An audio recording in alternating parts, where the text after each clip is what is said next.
Ladies and gentlemen, welcome to Sam Roberts Wrestling Podcast. Introducing your host from New York, here is Sam Roberts.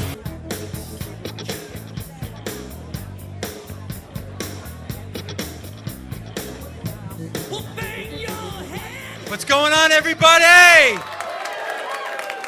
My name's Dave LaGreca. This man behind me is Larry Dallas. We're the host of Busted Open on Sirius XM Rush 93, Monday through Friday, along with Bully Ray. It is fantastic seeing this place so packed, as WrestleMania week is the biggest week in wrestling, biggest week in sports entertainment, but SummerSlam week is now going to be on the map because of New York City. You're right. And we're going to kick it off with the man who's the king of podcasts. Oh, my God, yes, he is. I mean, he has more contacts in that Rolodex than anyone I know.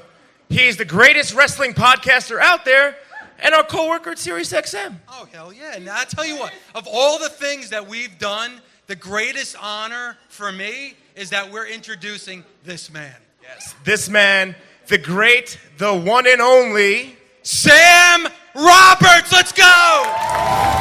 Get on your feet for the man! Ladies and gentlemen, welcome to Sam Roberts Wrestling Podcast.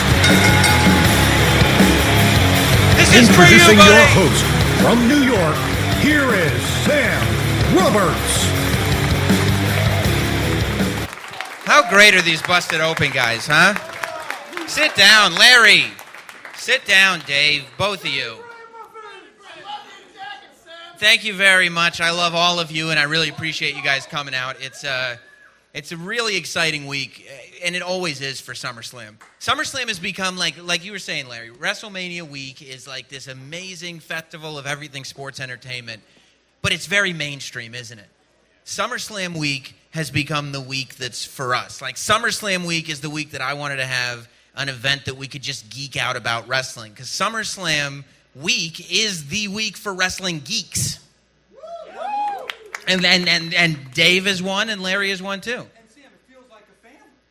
This is like our extended family. This is our extended family. Do you guys have favorite SummerSlam memories? Well, as a kid, when Elizabeth took off the skirt, the first one. I mean, that was the dream girl back there in the 80s. She took off her skirt. That's a big moment for us. Isn't it amazing the lens that you look at that through? Like the stuff that the WWE did in the Attitude Era, and it doesn't even come close to Liz taking off that skirt, and it's just like a one-piece bathing suit under it. Well, now they can't even say blood. That's right. Well, I mean, they'll say blood if it's blood. If it's not blood, they'll just have a sticky substance. Well, it's a viscous, acidic fluid, Dave. It's very, very different. Do you have a favorite SummerSlam memory? Yeah, you know, mine actually is from L.A., and it was the Jeff Hardy CM Punk match. Did you boo Jeff Hardy? Come on, Jeff Hardy's... Are you kidding me? Oh, he's booing L.A. Oh, okay. That's fair. That I understand. Yeah, we all understand that. Yeah, that I don't have a problem with. But it's the Jeff Hardy CM Punk thing? match for sure, man. Isn't it? I love that was your answer, because you're an old school guy. Well, you can tell by the gray hair. Yeah, I can tell by the gray hair. But it's like you go into something more recent. I mean, they're still creating kind of amazing memories even now. I say it on Busted Open all the time. I think the best year of pro wrestling is right now in 2017. With everything that's going on. Yeah. Come on, as an old man, Sam, I got to start thinking new. And I love 2017. I mean, it's amazing what Dave does with his free time. He watches independent wrestling, and he listens to Despacito on repeat. And he's just like, I'm relating to the kids. It's me, it's me and the young people. I know. Do you feel that way, Larry, that this is the best that wrestling has ever been? It's the deepest it's ever been, right? Deepest. Because you can fill two brands on Raw and SmackDown, and then you can fill NXT. And I mean, think about this for a second. NXT is selling out the Barclays Center. Like, NXT. Like, not WWE, not a mainstream brand. You guys going to the show? Yeah. They're going to be in New York City for 4 straight nights and sell out every single time for the second year in a row because of the power of wrestling right now. That's amazing. It is amazing when you think about the depth, because not only can they fill a Raw roster, a SmackDown roster, an NXT roster. I've heard there's a show called 205 Live, but I don't know if anyone can confirm that for me. But it's are you booing me or LA? LA. They're booing LA. I just jump in like everybody else.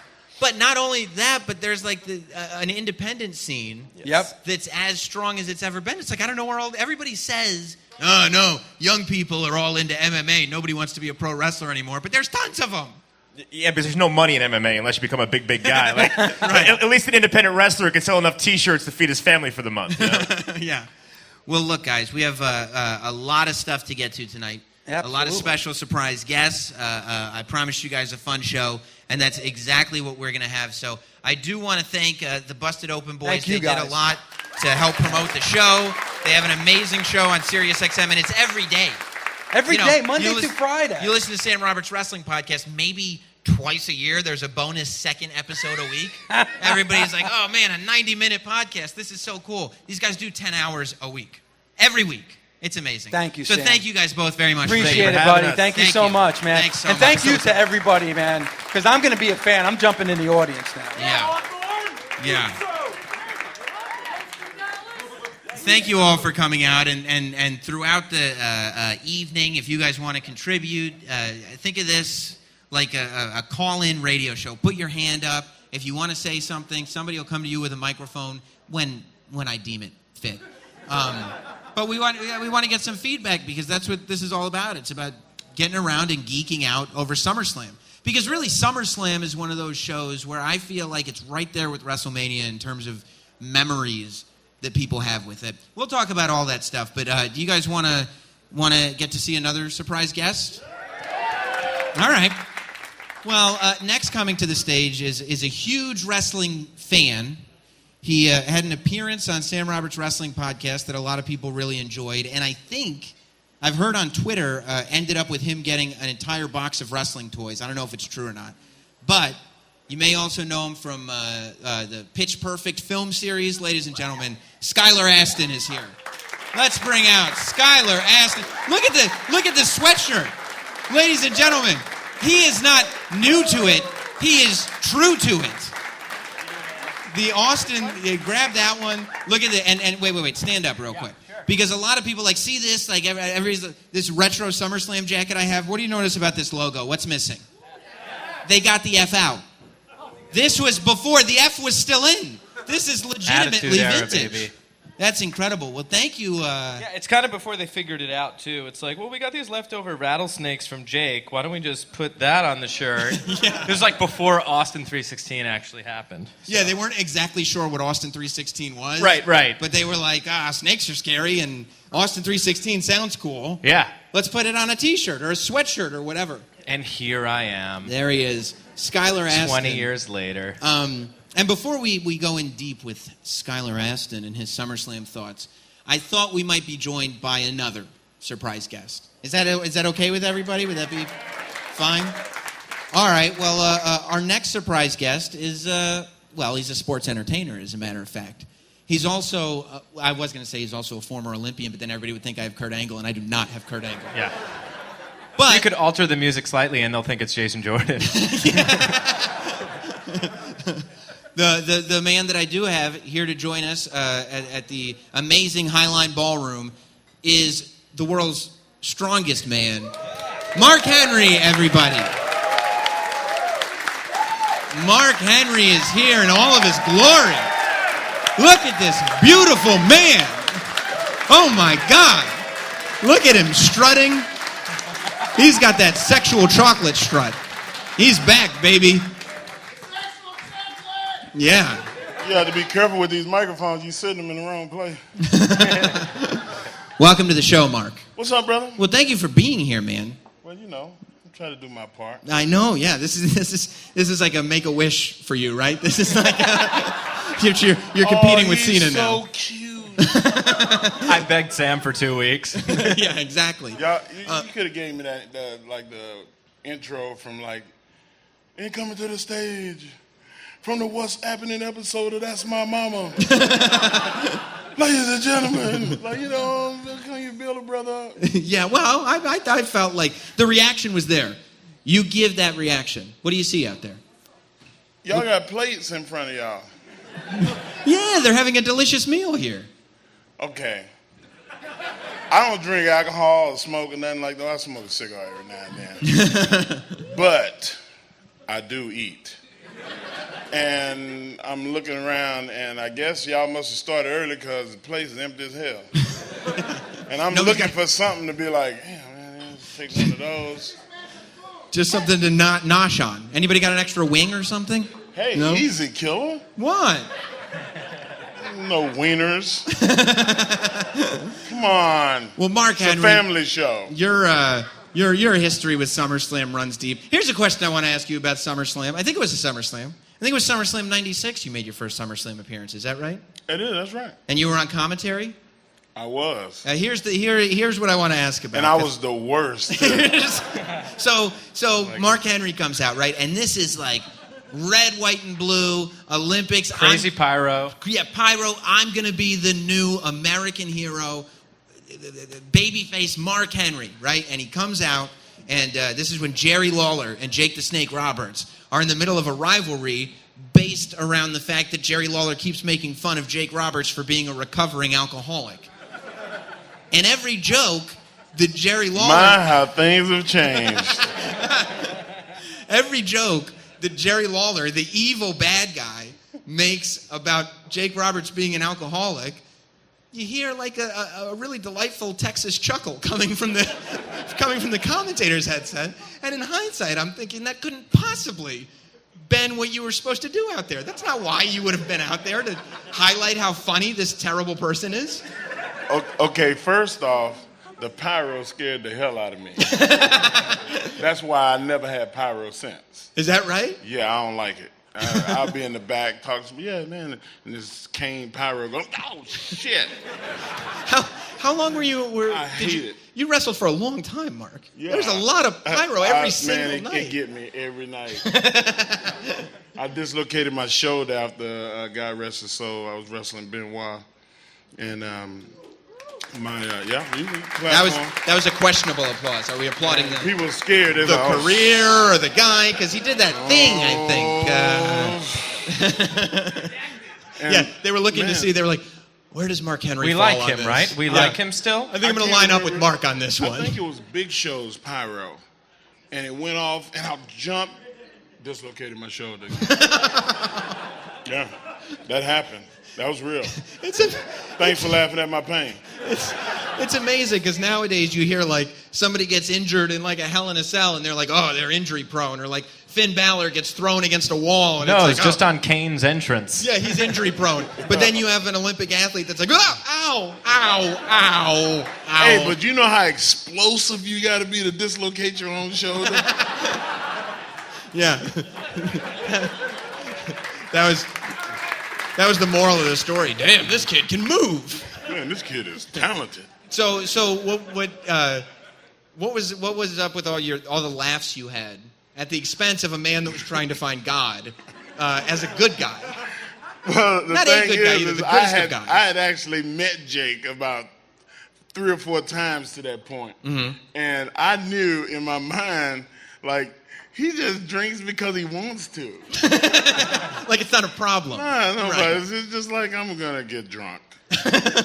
I'm going to go out there and I'm going to DDT somebody. Drunk.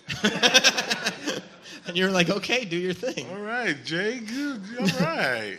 Well, how did that work at the time? Because at the time, your boss, wasn't he doing commentary with you?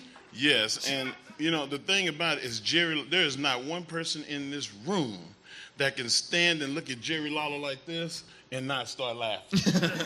I don't give a shit what he's saying. Uh-huh. He could be reading War and Peace and you'll be like...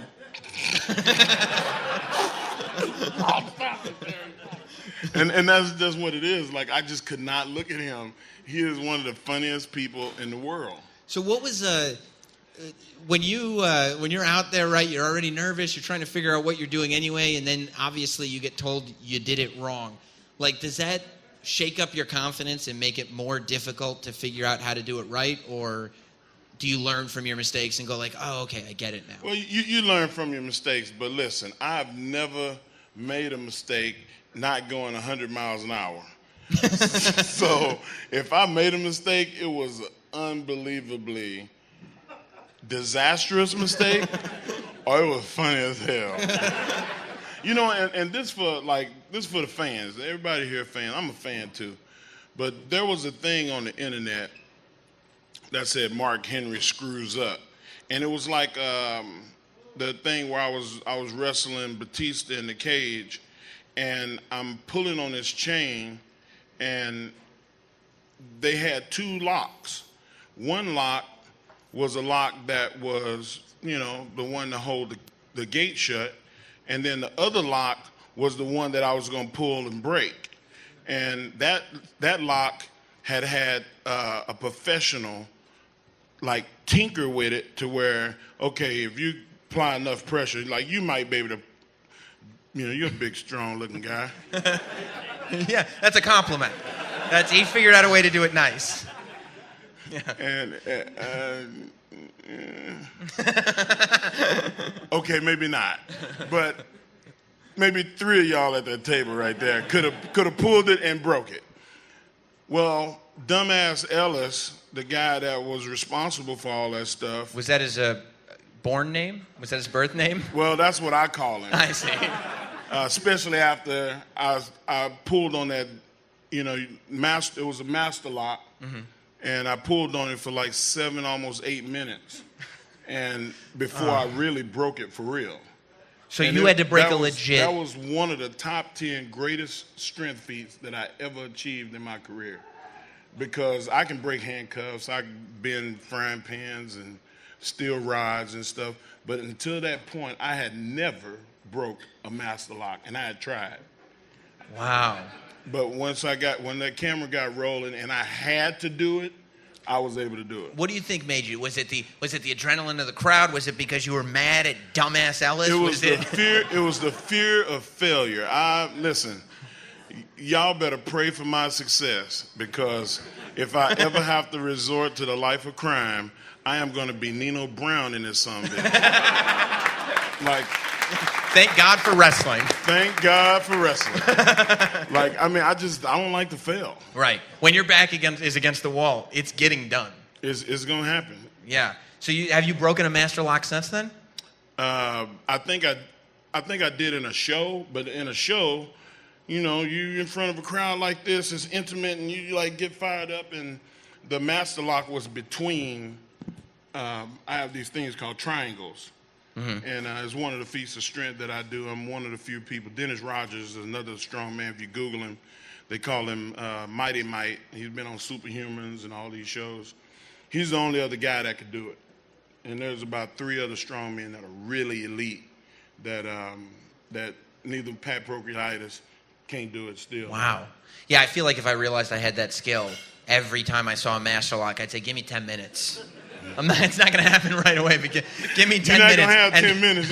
You're going to have to get it, you know. Like, but now it's like, I learned from that it's a technique. It's a technique to everything. Everything we do in the strongman world, there's a technique to it. And a lot of it is, you know, the molecules in metal heat up, and once you apply heat, you got to keep heat going, and you twist. And then that's when the pins will break.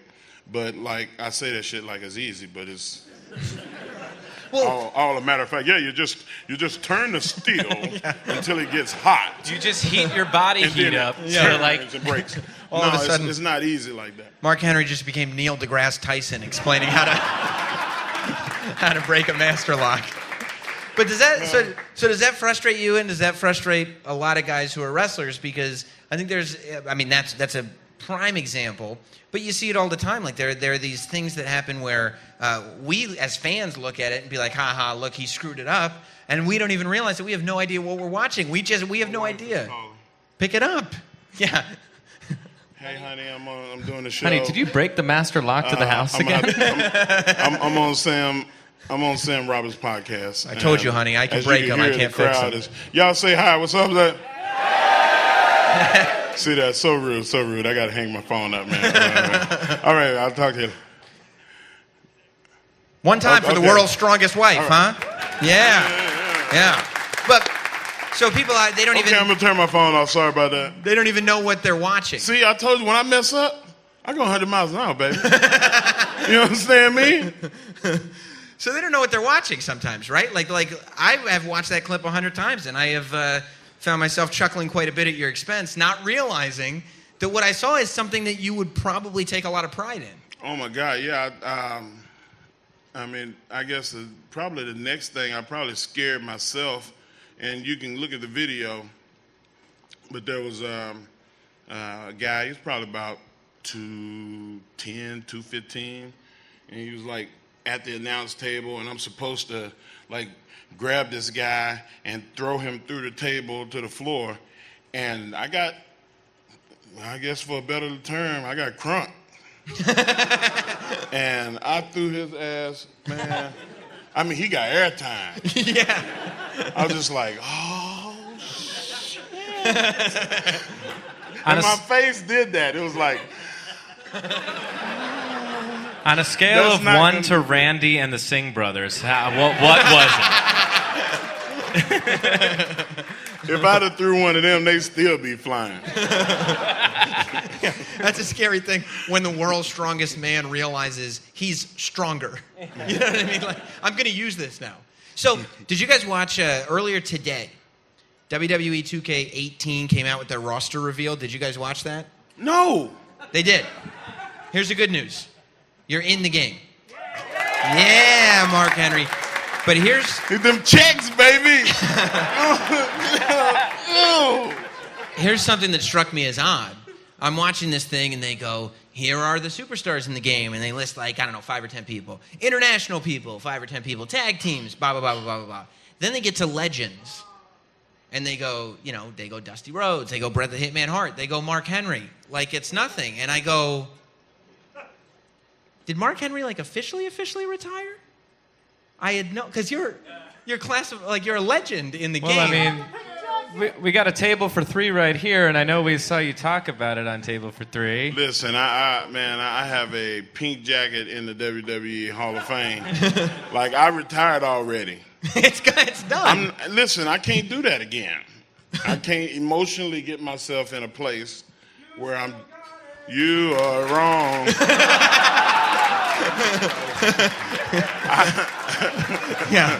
I love the business, but at one time in my life, I was elite.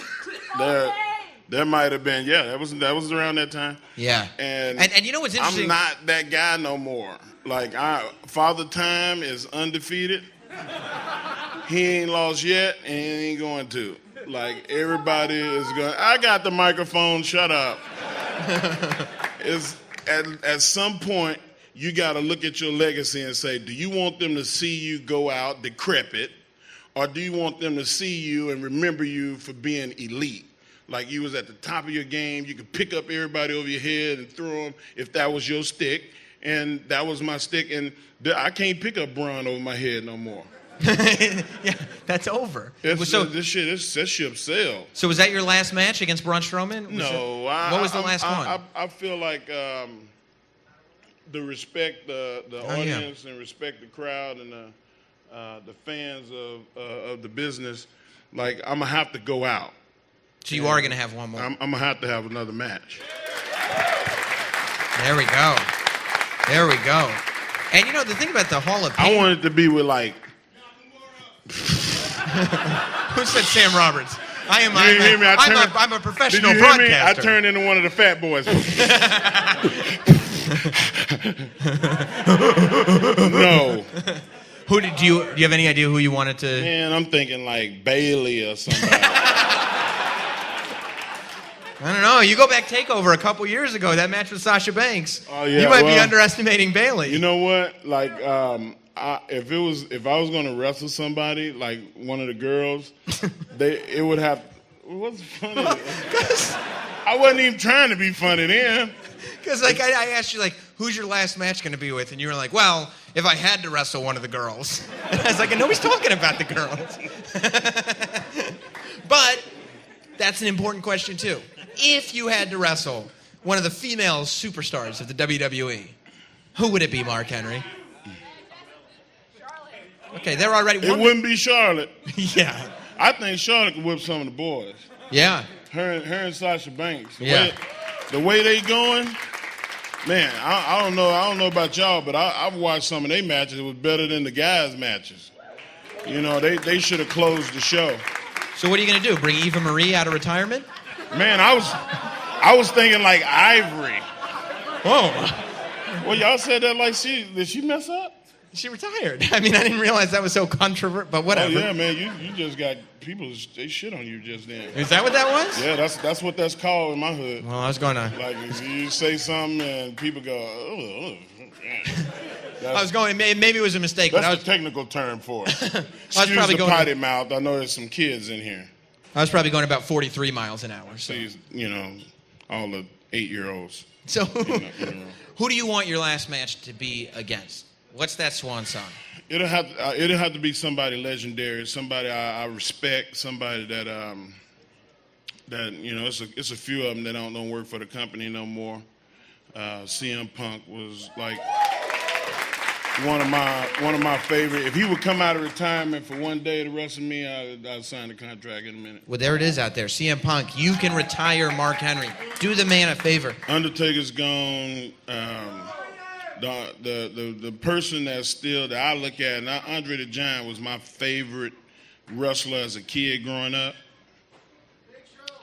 Big Show. Well, who do you... In my opinion, the most skilled big man that ever wrestled. Who, Big Show? Big Show. Yeah, and he's still doing it. I was so mad. About a year ago, it was some crowd, like the crowd, I can't even remember where we were, but they was like trying to tell him to you retire or Please something retire like, was the, yeah. Golly, bro. I wanted to go in the crowd and just start mopping people. Like, it was so disrespectful. Yeah. So disrespectful. That guy don't deserve that. Yeah. Yeah, well, I mean, it's amazing, like, the context people do it, right? Because at a show, they'll do that. But if Big Show was sitting where you're sitting right now and saying the exact same thing, yeah, you still won't even look at it. Yeah. It's not what you look said. at it. What do you, Skylar, you're as big a fan as you are. Is there a last match that, in your mind, would be right for... I was actually going to say Big Show from the start. Yeah. I'm just trying to think of active people that have longevity. I mean, there's like Jericho, but I feel like, what I would like to see is someone. You are not allowed to talk the rest of the show. So who's I always think that there should be like a young talent, so you could put someone over who's like more the future, who's not as established. Maybe is that kind of thing? No, that's not a thing that you do. Isn't that a thing? Isn't that what they say that you do? You Mark go Henry out. goes out on top. I don't know if you heard about that. You know what? If it was a young guy, and I tried, but nobody wasn't feeling it at the time, but. Like, he's about to I don't tell know you. if y'all realize or not, but y'all get to see me every night. And the guy that is me is Neville. Neville is the guy that I mentored. I tried to get him to see things a different way. And every night that you see him, he is me, just in a smaller body. And The dude is talented, he's tough, and I guarantee if you think you can whoop his ass, you are wrong. Hell no. That dude will punch you so many times that you will turn around backwards and tell him to kick me, man. Like, shit. Like, the dude really can fight, and I respect that. Like, that's one of the guys that I would have, and I had a match with him. It was a good match, too. And I think this run that he's having now as king of the cruiserweights is on the level of your Hall of Pain run. It's he found this sweet spot, and, like, you care about Neville. Yeah, I do, and I a lot of the stuff that he's doing, you walk up and ask him, he'll say, "Hey, Mark Henry told me to do that." Yeah, I would say is get X-Pac out of retirement. We'll finally get that Miz Ark versus Mark Henry match that everybody's been waiting for. Oh, here come the comedy. Your ass gonna be sitting right next to him on your own show. Mark Henry kicked me off my show. Well, do you have a SummerSlam memory of yours? I don't think it's 96, but that you really look at as like, yeah, that was cool. You know, man, I've been hitting the head a lot. When I start trying to think about like individual moments, it always takes me a while. But I think that SummerSlam in Los Angeles, I guess it was about 3 years ago. It was before we started coming here. Mm-hmm. me and Sheamus, Yeah. like, man, we had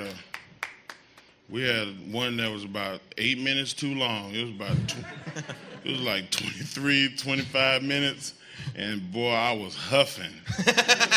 And we fought out of the ring into the crowd. And the next week, of course, we came back to the East Coast and ended up pushing him through a barricade. But I clotheslined Sheamus over the barricade out into the crowd. And I guess the dude was Irish or something. I don't know what the hell he was, but he was a Sheamus fan. He jumped on my back and I don't know if y'all saw that, but that elbow came so fast. That Sheamus was like, "Oh my God!" I was like, but that's like one of the more memorable matches. Like Sheamus and I had that was a lot of fun, and I mean it didn't hurt to get the elbow somebody that jumped on me from behind, but that was one that stands out. You were talking about how much you love the business and everything. Are you still going to be, because you said on the table for three that you brought up, Skylar, I think, that you still want to do stuff. You're not leaving the business. No, not at all. Are you going to be a WWE employee? Well, yeah, a lot of people don't realize I've done about 4 or 5 jobs already. I've assisted with talent development. I helped in getting Rich Swann and absolutely Apollo Crews and I don't know if y'all watched the Mae Young Classic, but to see Bianca Blair is one of mine. Braun Strowman, and out of everybody, like the guy that I looked at and saw and was amazed by first was Daniel Bryan. Daniel Bryan. To see Daniel Bryan and go, wow, man, that dude's amazing. Of course, I lied to him and told him he was like 6'1". But he got in the door, and the rest was all him. So, it's like I'll lie again, all over again if we're going to get another Daniel Bryan. Yeah. That's why I love your story, to tell you the truth, because like you come in '96 as this like guy who's a wrestling fan, but you don't know anything about the business, and and I think the reputation that you had might have been like, who is this guy? He's getting all these opportunities that he didn't earn. It's this and that, and you go through some hard times, and you get to a place, right, where you had good times, bad times, good times, bad times. But right before your Hall of Pain run, that's when people were treating you like they treated the Big Show. Like people were saying Mark Henry is done before your Hall of Pain run. Then you have the best run of your career, and now you're in a position where you've gone from just a guy who is a fan and a power lifter to a person who's molding what the future is going to look like. I think it's an amazing thing. Thank you. Let's give Mark Henry a round of applause. You got to go. You're a busy man, and I really appreciate you coming out for this. Thank you, Sam. Everybody, if you want to see more of Mark Henry, though, he's doing an NXT viewing party. If you do not have NXT tickets, you can go check out Mark Henry on Saturday. What's all the details on it? If you go to The Mark Henry on Facebook, Twitter, Instagram, I'm not on that Snap gimmick. You don't want to be. It's nothing but trouble, Mark. It's nothing but trouble. I'm not on that. I don't do the one with they put the rabbit ears on you when you look in the pictures and stuff. That's not for you. You'll never see me in one of those. Never. You're not going to do never. The animated tongue that drips. Oh, it's Mark Henry. Oh, look at Mark Henry being the world's strongest cutie pie. The world's strongest cutie. No thanks. But go on there and I'll post it tonight. Actually, when I leave here, it'll be on in the next 30, 40 minutes. Well, great. Everybody check out Mark Henry this weekend. Thank you so much for being here, man. I appreciate it. Yeah. Appreciate it, yeah.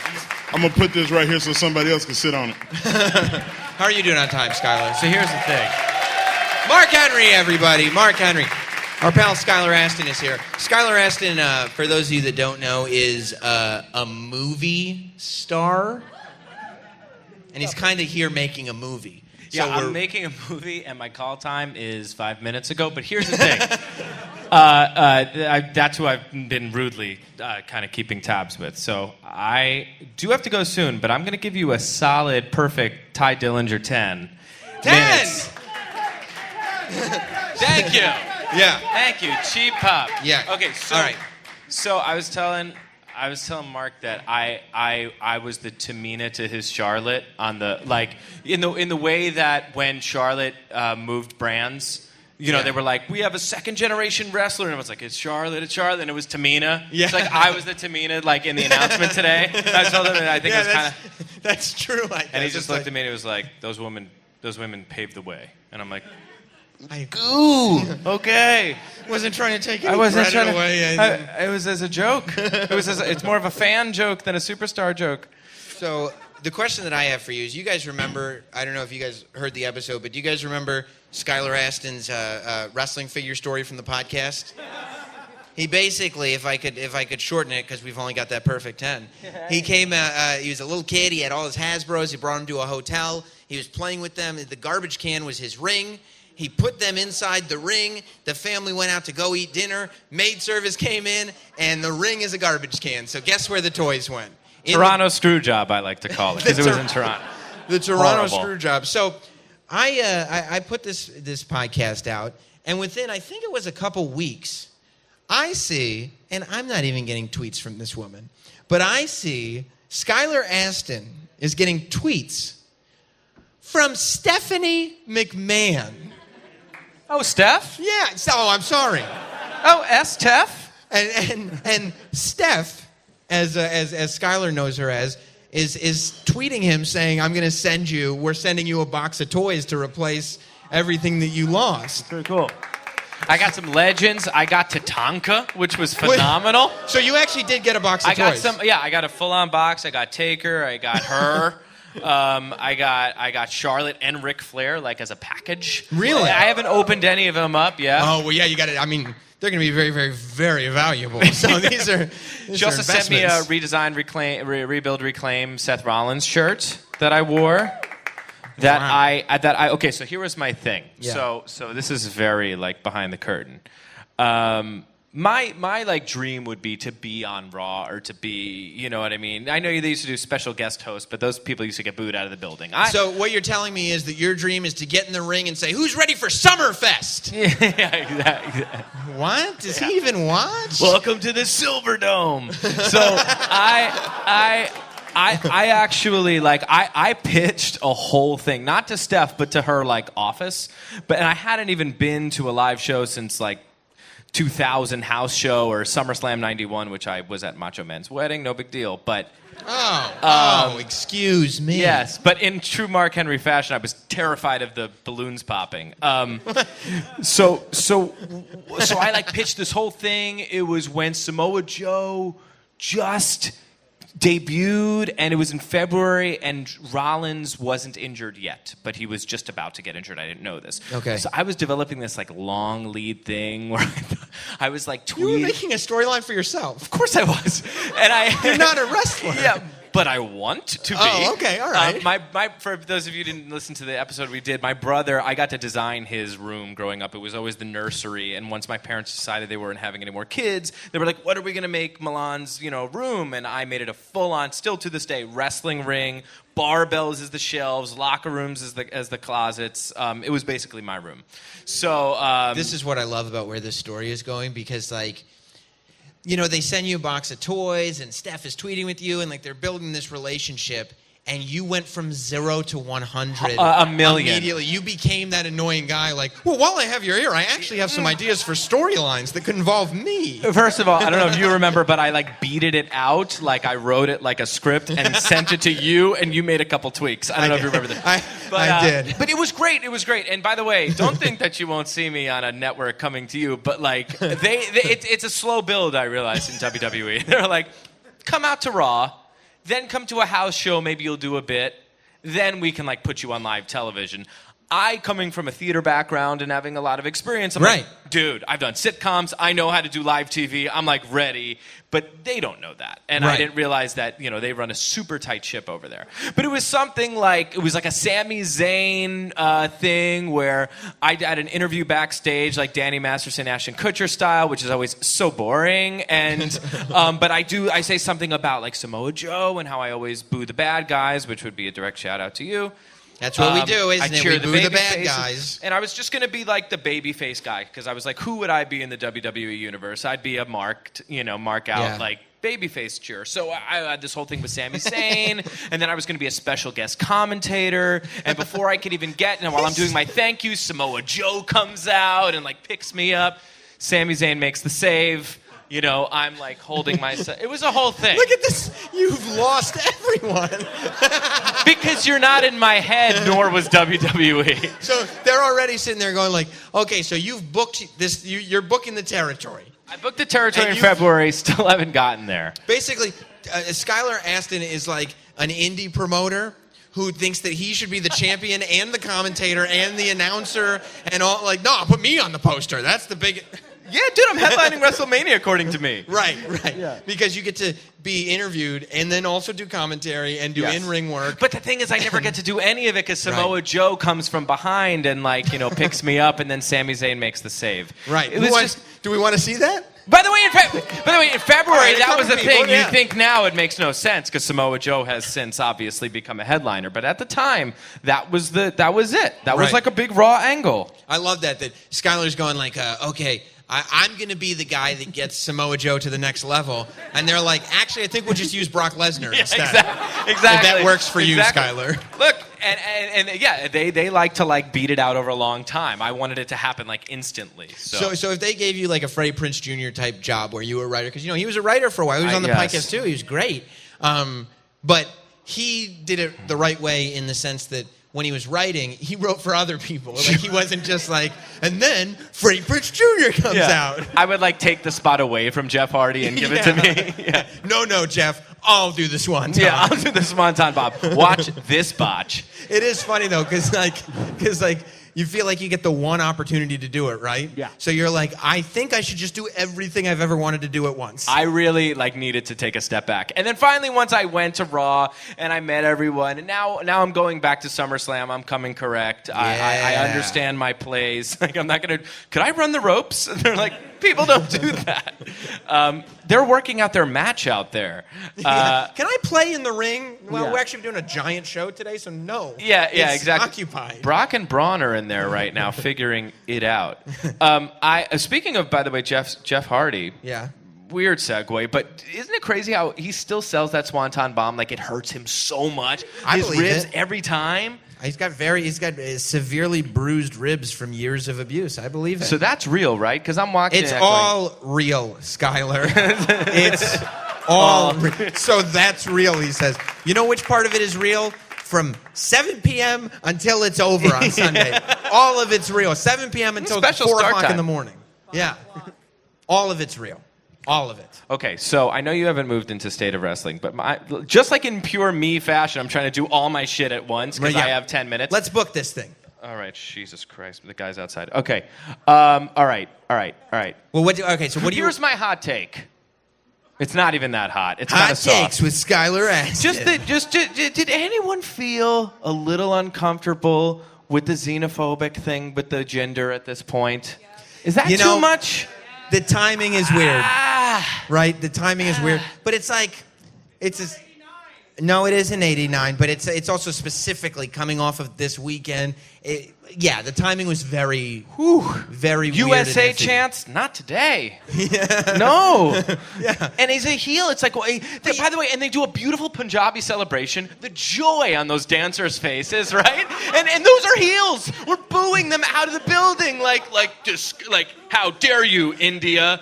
Well- Like infiltrate Rhode Island? Like, why not? Why not? Skylar, they're so different. I don't know. But if you'll notice, I think that the lady The national singing. anthem. That was. I'm sorry. And by the way, a big mark for the company. I'm a company shill. I will be doing the pre-show too. on Saturday. Yes. No, I'm just booking myself for it. Yeah, I'll be there. But, I'll be there. Can I come with you? Yeah. But yeah, come on. You got to call it, you got to call it out when it's there. And like a national anthem, that's a country's national anthem getting Not our booed. country. God damn it. Yeah, I did feel bad for that woman. I felt like I started feeling, remember the teacher in the This Is Your Life Bailey segment? Like when she starts getting booed. Like, do they know? Do they know what they're in for? Like, no. Now? Right, and that's the hard. There's real. I'm an actor. I know this. There's real. What did I sign up for in the eyes? I mean, and that's. I'm sure Vince is like, I love it. This is fantastic. This is fantastic. Look at those eyes. Yeah. There's real fish. She's gonna puke. She's gonna cry. She's gonna cry. No, but I tell you, I felt that they took a turn in the appropriate direction. Like they actually learned from previous mistakes. Yeah. Because Nakamura comes out. Yes. And what does he say? Like, in Japan, we're gonna celebrate peace for everybody. Sure. Very like, good save. Okay, there you go. And then he was like, but at SummerSlam, I'm gonna kick your ass. And I was like, wrestling! Yeah! All right, Skylar. Hold on. I don't My want big you to- finish. I don't What does want my you to- AD saying? They're outside waiting for you. Yeah, But- I don't want you to lose your film opportunity. We got a lot of stuff to do this evening, and By the so way, do you. 4-page monologue I have to do in like 30 minutes. But isn't that amazing that Skylar Astin is late for shooting a movie, not like a big movie that you will see in theaters, Yeah. and you'll see it, and you'll see Skylar Astin's face, and you'll be like, oh, that's the movie shoot that he was late to. For real. By the way, Because he was complaining about Jinder Mahal with Sam in front of all of us. By the way, my biggest scene, and just I was telling Sam this. I think that they think I'm doing like a full-on cabaret at the Highline Ballroom because I've never had anyone like, we'll just have the crew ready, lit, and waiting for you at 8:30, and it's 8:45. They're definitely waiting, and I'm such a bad person for doing that. But I think they think I'm doing like a full-on cabaret. Would just come in, get yourself, jog outside. Yeah. So you go in all blown up and sweaty, like, oh Yeah. my God, the performance at the Highline tonight. That was rough. Yeah. Yeah, do it. Well, let's all thank Skylar Astin for spending some time with us and support him in everything that he does. Thank you so much, buddy. Yeah, I really appreciate you coming. And why don't we go ahead and bring out another guest? Is that okay? This one, not a surprise guest, the only announced guest here tonight, but he's a huge friend of the podcast. I love having him on, and I can tell from your responses, from the downloads, from everything that you guys love him as much as I do. Ladies and gentlemen, Danny Fizzlesticks himself, Dan Soder is here. Let's get that fizz going. Let's get the fizz going. I've never hated a nickname more than that. And I hate your jacket because of that nickname. Well, I'm kidding. It's a lovely jacket. What's up, buddy? Hey, First dude, of all, I look like the guy that fixes the lights and just sat up here. Just had Mark Henry and Skylar. I come up and I'm all, hey, what's up? I'm on break. I'll watch wrestling. look at the vintage Andre shirt. Yeah. I love what people have been coming in here with. It's pretty cool, man. I wear wrestling shirts most days, so this You was really just do. convenient. You really do. It's either Queens of the Stone Age or wrestling shirts. Right. Yeah, okay. right. I don't know which that was for, Queens of the Stone Age or wrestling. I like both. I want to watch Josh Homme get powerbombed. So I feel like every August we end up, that's why I invited you here. Yeah. Because inevitably every August, whether we're recording it or not, we end up in a conversation that's about 2 hours long about how cool SummerSlam is. It's the coolest one. I mean, is there any argument? It's for the fans. It's for the marks. Yeah. The smarks. The smarks. Is that what you are, Dan? No, Are you a not smark? at all. I'm a stoner that likes wrestling. Kidding if there are kids in the room. I heard there were kids in the room. I'm kidding. I watch it completely clear-eyed. Is there so a year ago, I think, Yeah. we talked a lot about SummerSlam 91. So that's my favorite one because that was the first pay-per-view I was ever allowed to buy, and that's a real moment. Now, with the network, I don't know if little kids are going to be as excited for pay-per-views. Yeah, I mean, there is something about, you bought it, and, you're waiting, because half of it is, It's getting the funding, first off. Right. If you got the funding for a pay-per-view back then, Right. I was 91, I was 8 years old. If you gave me $50, I'm like, all right, so I should just move in by myself, or probably get a 3-bedroom down the street with all this loot. Yeah. So you're telling me I'm completely fiscally independent. Yeah, all right. I guess I didn't mean to go full Macaulay Culkin, but I guess we'll make it happen. You're basically the kid from Blank Check. You're like, Yeah. I'll have a bouncy castle By the way, and a real castle. What an idiot who writes $1 million was it? Yeah. It's a blank check, moron. 10 million and invest it wisely. Yeah. If he had gotten 10 million, maybe he would have been able to buy half the shit from that movie. Yeah. Really wasn't believable. How we should do a remake of Blank Check, but have it be fiscally responsible. Like an actual $1 million in 2017. And he just sits down with a bunch of brokers. He's like, all right, we're going to move your money over here. And he's like, that's wise. Yeah. I want to buy a basketball team, like a high school basketball team. No. We're going to invest in tech. Yeah. Here's the thing, Brandon. When you have $1 million, you want your money to make money. Here at Greenstein and Schweinbach, we want to make your money work for you. He just loses it all in a Ponzi scheme by the end of it. 91 SummerSlam was my favorite one because I believe that was the premiere of Legion of Doom. Well, it wasn't the premiere, but it was their... didn't they win the tag titles at SummerSlam 91? No, Nasty Boys retained them. No, they did win them at 91. It was the Natural Disasters they had to beef with. Leave it Half to this me. room's like, that's way too old for us. Yeah, I don't know I don't. The Legion of who? Wasn't that when they were allowed to use steroids? I could break kayfabe all day. I don't. I'm a normal idiot. Well, that's why. By the way, if Stephanie McMahon hears this, yeah, I lost my toys in a hotel room too. So let's just send out a couple boxes. Yeah. And guess what? Now he's the dude from Billions. Yeah. So he'd like some toys as well. Yeah. Also, I believe Dan lost 3 replica championship belts in a hotel. I lost the classic NWA one. I wanted the tag titles. Yeah. You own multiple belts. Well, I followed in your... I have a spinner championship. Yeah. Which is... You know what? You are all correct. I mean, you want to take about... I bet Cena thinks back to the spinner one. He's like, that was so dumb. Why did I do that? Why did I do that? And then poor CM Punk has to... His entire run... Yeah. He's got to hold the spinner belt. Indy Darling comes up the right way. They give him their worst belt of all time. It's not going to spin anymore, so it's okay. Oh, is that what they did? They just locked the back. So it didn't... I'd be so mad if I got it. And they're like, don't worry, we locked it. You're like, I don't want this then. Yeah. So give me back the old one. It doesn't do the cool thing anymore. Yeah, that's terrible. And then he loses it to The Rock, and immediately there's a new title. That's how you know how much power The Rock had. The Rock was like, no. I don't think so. They're like, yeah, sorry, Dwayne, we'll get a new one. Yeah. Yeah. By the way, I'm still not wearing this on red carpets. But you bought one. No, I didn't buy one. That's why. I mean, it's the shilliest of shill things. It was given to me by the WWE with my name on it. A spinner championship. You know what's weird? If you really think about it, Sam is the spinner belt of a person. Hey, man, that belt had some really good years. Like, I'll admit it, I'm a blue Intercontinental title. I know what I am. Yeah.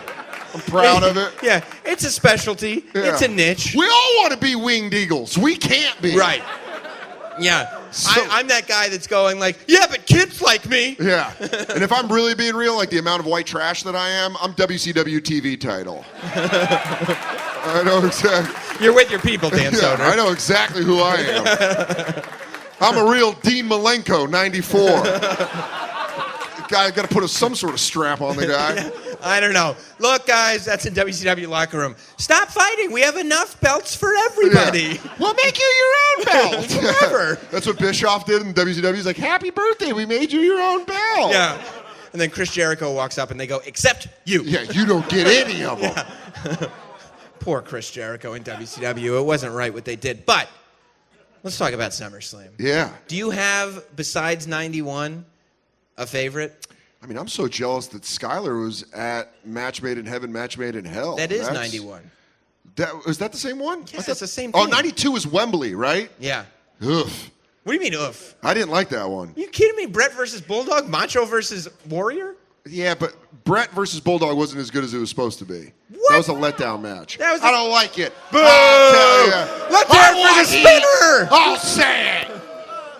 Yeah, that's a terrible opinion. Honestly, this is a cheap answer, but it's really true. I went with Sam to SummerSlam last year, It's the closest I've ever been to the action. That's easily the coolest SummerSlam I've ever been to. And that Finn Balor Seth Rollins match was fucking awesome. Here's the thing about last year. Seeing that, and then Brock Randy was great because I was just close, and to watch Brock take someone to Suplex City close is impressive. And then smash his skull for no apparent reason. By the way, that's like, I reacted. The hard way. Like, when it happened, I was like, no, I just yelled, no. Because I didn't want the match. I didn't want that to be the match. We did it. Because like Orton was bleeding onto the mat in like a way where you're like, that's not a blade job. No. Like Brock got him. Yeah.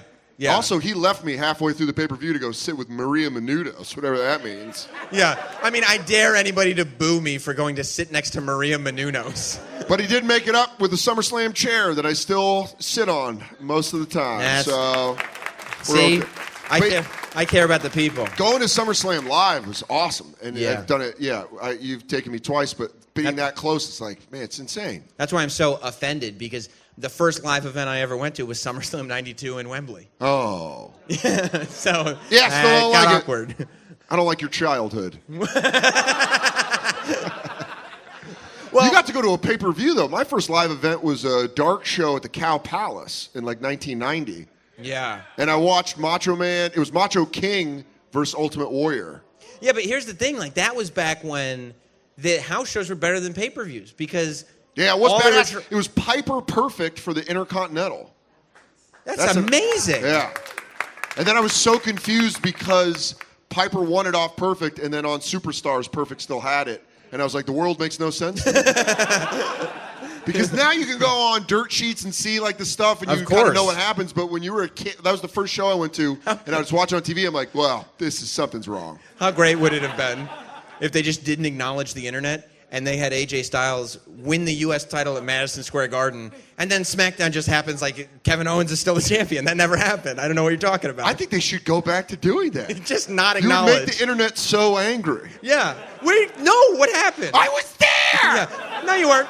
I was there! It All never these happened. people just start losing their minds. That would I be think great. so. I think that not enough people. So there were a string. 91 was amazing. 92, you're wrong about. It was great. I'll go back and watch it. The SummerSlam started getting a little off in 93. It really dropped off. There was a couple years during the Monday Night Wars where you could tell that both companies were just worried about Monday night and started dropping the ball a little on pay-per-view. Like they were just like, how is this going to improve our ratings? Yeah, like, they're like, screw it, just do it quick. Yeah. Like WCW is like, we don't even care about pay-per-views. They're like, we got WWE at this moment. We're just going to keep sticking it to them. Right. Like, and then you're like, but they're beating us in pay-per-views. No. Monday ratings. Yeah. Monday ratings. If you want to see bad pay-per-views, watch like 98 Bash at the Beach or like Halloween Havoc. And you're like, I don't even know. Did they let kids run this? Do you know what? Because I love bad wrestling. Yeah. You know what the first thing when the WWE Network came out and they were like, we have all the pay-per-views ever. Any pay-per-view that you want to watch, we got it. Do you know what the first thing I watched as a WWE Network's? Sin is the correct answer. Yeah, good call. You should give them a prize for guessing that. I turned on WCW Sin, and I'm like, let me take a look at this. Let's see how this holds up. That's such a bad B-side. It is. 2001 WCW. I bet the network was like, I don't think he means that. Yeah. And one view for Sin. Yeah. I thought that was there in name only. Yeah, when you watch it like before the WWE became the monster that it is now, when it was like still figuring itself out, there's some like awkward pay-per-view moments. You're like, this is hilarious. Yeah. Like, let's not forget the Mountie getting arrested by NYPD. Yeah, I mean, not only that. By the way, they should have really NYPD'd him and like hit him a little bit and be like, all right, let's go, buddy. That again was 91, and the reason why that was so spectacular is because like you go back and you can watch that like a Toy Story movie. Yeah. Like when you're a kid, there's all this stuff that you don't get, but then when you go back now and watch it, and the Mountie is locked up in this jail cell, and a guy is next to him, and he goes, "Don't you just love the way leather feels against your skin?" And he starts going, "Let me out of here!" I didn't know there was going to be sodomy. I couldn't tell when I was a kid. I didn't know. Yeah, but that's like fun sodomy. That's not power sodomy. Right. I didn't. They should have had a guy that goes, "You're mine now." And then they're really like, on the nose. Little kids though. are like, what happened? I mean, so you're saying take all subtlety, remove it. Completely remove subtlety from wrestling. Right, I get it. No, I get it. There's not that much to begin with, but people don't talk about too much. I don't think the fact that really I think that the pay-per-view that kind of launched the Attitude Era into full. We're doing this. WrestleMania 14. People say good WrestleMania call. 14. Are you going to say SummerSlam 97? That's what I'm going to say. Woo! That's why I'm wearing There's the no jacket. sin, but I guessed it. I'm pretty happy. I think that people think it was WrestleMania 14 the same way people think like Austin 316 was born and then he just skyrocketed. Like you can kind of, but when you look at, and because it's not really what happened. You're going full wrestling hipster on this. It was months. Well, it's a wrestling podcast. Yeah, dude. but I'm I mean, going. they know. You're like going deeper. You're like, actually, if you look at it, it's almost like you're There's- teaching a community college course. There's a guy in the front row wearing a 1997 Heart Foundation T-shirt. Yeah. I mean, these. That guy's awesome. Yeah, that's what I'm saying. We know. Yeah, I want all the shirt. This is the only thing when you come to it, you're like, I want that shirt. I want that shirt. But I think SummerSlam 97, that was the show when Stone Cold broke his neck. Yeah. And really, bad pile driver. Yeah, when you talk about the rise of Austin 316, it was when he was not wrestling. It was when he was coming back because that's what started his train of stunning Sergeant Slaughter and JR. And I mean, I don't remember a storyline that just inched and inched and inched. It was months until that episode of Raw on Madison Square Garden when Vince McMahon and Stone Cold are staring at each other and you're like, oh my God, because Vince wasn't even really out of the closet as the owner. But yeah, that was the first shift of broadcaster to, oh, this guy really does run everything. And then I'm like, he's not going to stun Vince. He's gonna not do anything because he's an employee. Yeah. Do you think if Austin doesn't break his neck at SummerSlam 97, he's still doing matches today? No. I agree. I think he does. I don't think so. You don't think so? He had bad knees. He had bad, like this But dude. but the neck has always been the issue. This dude ran hard. Like, he ran hard, and he stopped before he really had to. If he wanted to come back now, he could have another run, and he doesn't want to. Yeah. I mean, you're talking about a guy who also at one point was so fed up with the place, walked out. You know what I mean? So I think that he left when it was time to just go. So you don't think the neck injury stopped him from going longer in his career? I don't think it helped him, but I think that it almost acted as like, you know what? I got this neck injury. I can bow out. Yeah. And take a good care way of this out. neck injury. It's like, right. a gentleman's way out. Like, Right. hey, I have a broken neck. Right. So, Right. Remember when I broke my neck for you? I think I'm going to take it easy now. Whereas, You can never say that at a job and they're like, no, or why? Hey, remember last Sunday I broke my neck? And Yeah. you stay home for a little bit. yeah, I got a broken neck. I can't wrestle anymore. And Kurt Angle's like, sissy. Yeah. Why don't you just wrestle Brock Lesnar? He's like, oh, I get to throw the owner's kid through windows. Yeah, but like, because SummerSlam 97 was all stipulation matches pretty much. Yeah. Everyone in the Heart Foundation had their stipulation match. Man, the Hart Foundation really was a great crew and predated like the DX and all that stuff. Yes. And I'm such a fan of Pillman that's where I'm upset. Like that there never was like a Pillman Austin real angle. Oh my God. That would have been the Hollywood Blondes going. For It's those exploding. Yeah. And I think he was like my favorite guy on the mic when I was young, and I didn't know why. And it was because you could tell he was ruffling feathers. He was making people angry. Even back then, when like behind the curtain, you didn't really know. Yeah. Like you were a kid, and there was no the internet wasn't big, but you could tell that's different. Yeah. He's not supposed to be saying that stuff. And when you saw Pillman in WCW, you're like, all right, I get it. But then WWE, you're like, this guy's going to be awesome. Yeah. So it just sucks. Plus, I mean, he gets to WWE and Stone Cold breaks into his house and then he pulls out a gun and I'm like, this is what? What a great pitch. Like, we're going to bring a gun. Like, into wrestling. Like, now we're going to use a gun. Imagine. We've seen chairs. We've seen tables. We've seen ladders. We're going to add guns. That's my biggest criticism of Roman Reigns is I hate the vest. I think the vest should be out of there. Right. Put him in a tank top. I'm fine with it. You just want to see that body. Yeah. I do too, man. He's Come got on, a great Roman, body. show us the goods. No, but it's weird. It's like if you're going in to fight, like if someone had a helmet in the WWE, be like, this is dumb. He's the footballer. Like, shut up. The guy's wearing a helmet. You know, when you think about SummerSlams too, I think it was SummerSlam 2002. Yeah. That really that was another. Those were some dark years for me. I think I was out of wrestling at that point. 2002 was Those were drug years. That was Rock Brock, right? They're all drug years. Yeah, man. all right. Well, some are better than others. But I mean, This Summer. guy's just like- Was Rock that Brock was it was 02? 02, right? You've been outvoted, sir. Get into the fan fight pit. But so SummerSlam 02 comes around, and not only do you have Rock Brock, where Brock really becomes the man, Yeah. but you've got Shawn Michaels returning for one match, which turned into like the best run he's had Ever. Yeah. I mean, Like that solidified him as arguably like the greatest of all time. HBK. I don't know how you can be solidified as arguably the greatest of all time, but why not? That's an oxymoron.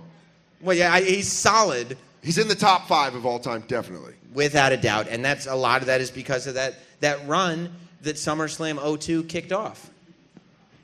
Yeah, God. When did DX really kick into high gear? Was 98? 97? 97, 98? And 97. then 02. You're right. His singles run in 02 was awesome. Yeah. So you're saying that SummerSlam is as important as 97? Mm-hmm. And I think that, I think SummerSlam 2000, like 97, SummerSlam doesn't get enough credit for launching things because, like, the wrestling season is kind of built around WrestleMania. But when we think about it, like, SummerSlam 97 is what brought us to a place where WrestleMania could be what it was. And SummerSlam 2002 it took full advantage of the brand split, which ended up kind of falling apart eventually. But in that moment, everything was perfect, and it launched us to this place where Brock Lesnar is better than The Rock. I have another injury question. Finn Balor doesn't get injured last year. What kind of a different run is that? Oh, my God. I mean, Finn Balor, let's talk came in about hot, that. was the first Universal Champion, and then injuries has to give it up. But that changes the whole past year. Of course Does it Braun does. Strowman get a big enough push with Finn Balor around? Ooh, you're talking about this is like Inception or something. Yeah, I think it's levels on levels. Well, yeah. Can I say that I'm finally around? I love Braun Strowman finally. I knew it would happen eventually. His weird baby face upset me for long enough. Yeah. So is everybody still against me when I say he's a good guy, or are you guys like, are we finally, or is the debate rages Do you on? think he's a heel or baby face? He's baby face. He's got a baby's face. He's a giant man with a tiny baby's face. If you take the beard and the hair away, he has a baby's face. Yeah, I see it. By the way, that's something I'd never say within a 3-mile radius of him hearing it. Braun, you look so masculine and strong. Oh, cool beard. I'm going to run. No, I'm spilling water in my pants. Yeah. That was there before. These are trick jeans. It just looks like I'm peeing myself. That's a pattern. Yeah. I don't know. I think, obviously Finn Balor gets a run as Universal Champion. I mean, if he doesn't get injured. It changes everything. It does change everything. I mean, who knows? Maybe you lead into WrestleMania last year with Finn Balor and Roman Reigns. Yeah, of course. Yeah. Roman Reigns is like, sorry everybody, Roman Reigns is still getting there, regardless of the road. Like that's. You're right. The people can speak. All roads lead to Roman Reigns. Old. I know, but it's Sam true. Titan Sports Roberts. Yeah. He's like, I think it's a good run. Look, all I'm saying is the facts. I'm not saying it's good. I'm not saying. You think Roman wins on Sunday? I don't think so. You know what? You think Joe? I would love if Joe won. I think that little kid right there is right. I think Brock Lesnar is leaving here, and the UFC and the Fatal 4-Way and the Paul Heyman stipulation, it's all a red herring. You think that's all? That was all just fake? It's all to throw us off So course. what? We get to see the champ once every 3 months, like a divorced dad? Oh, no, I love it every other weekend. Oh, can I touch the belt? All right, bye. I want the champ every week. I know, but Jinder's out there every week with the belt. But Dan, some of us don't come from broken families, and we're okay with the All right. champion not always. Sorry, you had a businessman dad who traveled. It's the same thing. He's not around. He's not at dinner at 6 p.m. Look, if I had my choice, are you asking me what I think or what I would love to see? What do you think's going to happen? If this were the Sam Roberts Wrestling Federation, or if this is... That's what I would call it. Isn't that a great name? No. What? The Sam Roberts Wrestling Federation? I thought that was kind of catchy. It sounds more like a law firm than anything else. I don't know why there's a law firm ring to it. Yeah, and it does have a. At Sam Roberts Wrestling Federation, we do matches for you. I don't mind it. Do you like cage matches? Yeah. Did you like WCW Sin? It's scrolling down. If you like cage matches or ladder matches or table matches. But if you ran it, if Vince was like, take over, Sam. You got this, Sam? I'm like, yeah, Vince, I got this. Yeah. I get to the pre-show and he's like, Sam, I know it's in capable hands, buddy. I got to split. Yeah. And then he goes, no also, problem, Vince. Shane, get in here. I got some ideas for you. He goes, Sam, no eye contact. Do you run? Who do you have win? Braun. Put Braun over. Braun Strowman. Yeah. Because I would love to see Samoa Joe try to win the title from Braun Strowman. And by the way, I mean, if you guys were listening to the podcast at WrestleMania, I was saying that that's the match that I wanted to see. Braun Strowman versus Samoa Joe, regardless of who's the good guy and who's the bad guy or whatever. I think that, like, you know, we've seen Roman Reigns versus Braun Strowman once or twice. There's been attempted vehicular manslaughter. At this point, I don't know what else you can do other than actual combustion, like lighting somebody on fire and watching them burn. Like, I don't know what you could do. And then he'd be back on Raw, and you're like, all right, that's not fun. You're like, the fire? Fire can't stop this guy?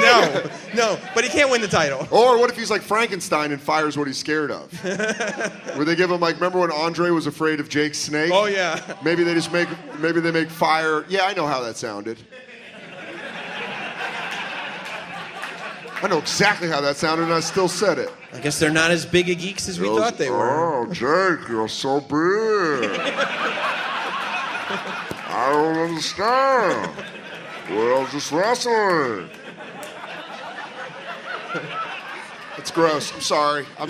You think Andre would look down at Jake's tights and get scared? Oh, I don't listen.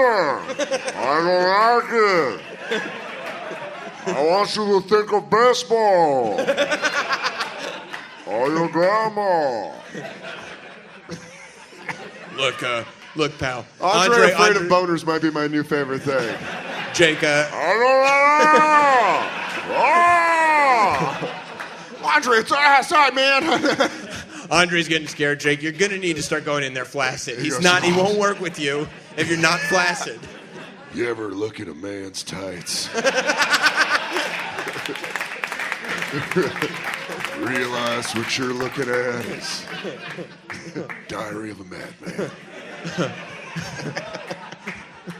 Look at a man's tights. Andre afraid of boners will somehow make it into making me laugh, but when I'm by myself somewhere. Well, I think you just covered the price of admission. Yeah. Can I give a recommendation for Mark Henry's final match? And he said he wanted to go out. As long as it's not Jake Roberts' boner, then yes, you can. No. Rey Mysterio. Okay. Someone, that? You don't like that? You were like actually angry, like Ray owes you money. You think that's bad? Well, he just said that could have been the worst thing you've ever said. Oh, no, sir. You should go back and listen. I've said some way worse stuff. Can we get a mic on him? Do we have a wireless You mic? rather see D'Lo Brown? You hate Rey Mysterio.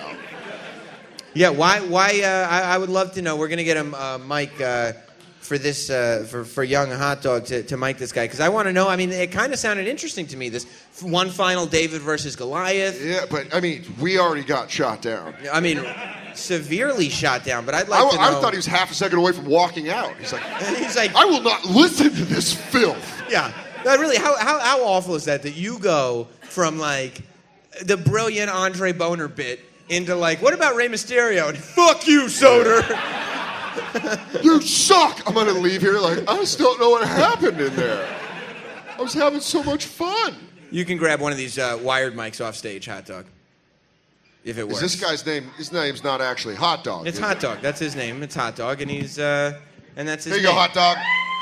Let's give it up for Hot Dog. Hot Dog. Hot Dog. Hot. Yeah. Dog. Hot Dog. Man with the microphone. Is this the Hot Dog? That's Hot Dog. The Jim and Oh, he's in front of the Oh, speaker, yeah. so that might be a problem. Might have to stand up, or else he's going to be like... we got a wireless mic. Hey! Give it to Hot Dog. Here, give me the wired mic. Yeah. All right. Stage crew Dan Soder. Yeah. You know what? I don't mean to brag, but we're on the same stage as one Corey Feldman and the Angels. Is that right? Yeah. Yeah, sat right under that exit and watched 3 hours of probably one of the most embarrassing concerts I've ever seen in my life. Did he do Ascension Millennium? Oh, he opened with it. Oh, yeah! So, yeah, I'd say he did it. Ascension You're Millennium. Ascension. So you are very upset about this idea that Rey Mysterio and Mark Henry would... Never been a Mysterio fan. Why are you not a Mysterio fan? You seen the Well, 619? listen, hold on, because you can get me with the dressing up like a superhero thing at WrestleMania. What? That got annoying after like 2 years. Look, I didn't mind the Joker one, but he lost me at Avatar. Yeah, you're like, what does that even mean? I don't even know. He goes, I got a friend, he had a deal. I don't know. Yeah. I didn't see the movie. I don't think I get this. Luchador fighting Mark Henry for his last match, just not a big fan of that. You don't Why like don't Mark Henry can throw him around and then he Doesn't can matter. do cool flips? Doesn't Why don't matter. you like Rey Mysterio? It wasn't a joke. I'd much rather see D'Lo Brown versus Mark Henry before Rey Mysterio. Why don't versus you like Mark Rey Henry. Mysterio? Boo this man! Come on, I think you guys are right. Yo, we boo the bad guys. Why don't you like Rey Mysterio? Just never. Don't liked tell me him. just not a fan. You give me a reason. You I don't didn't, wanna like hear you it. didn't like the way he worked. You didn't like his mic skills. What was it? Now, I mean, you talk about WCW pay-per-views. You go back to Halloween Havoc. What was it, 97? Yes. Am I right there? Yeah, you want to see a Rey Mysterio match. That's when he's all up in purple, and Eddie Guerrero, I believe, is his opponent. Yeah. That's a great match. I'll say this: the two biggest overrated superstars of all time is Rey Mysterio and Eddie Guerrero. Good night, everybody. I can't.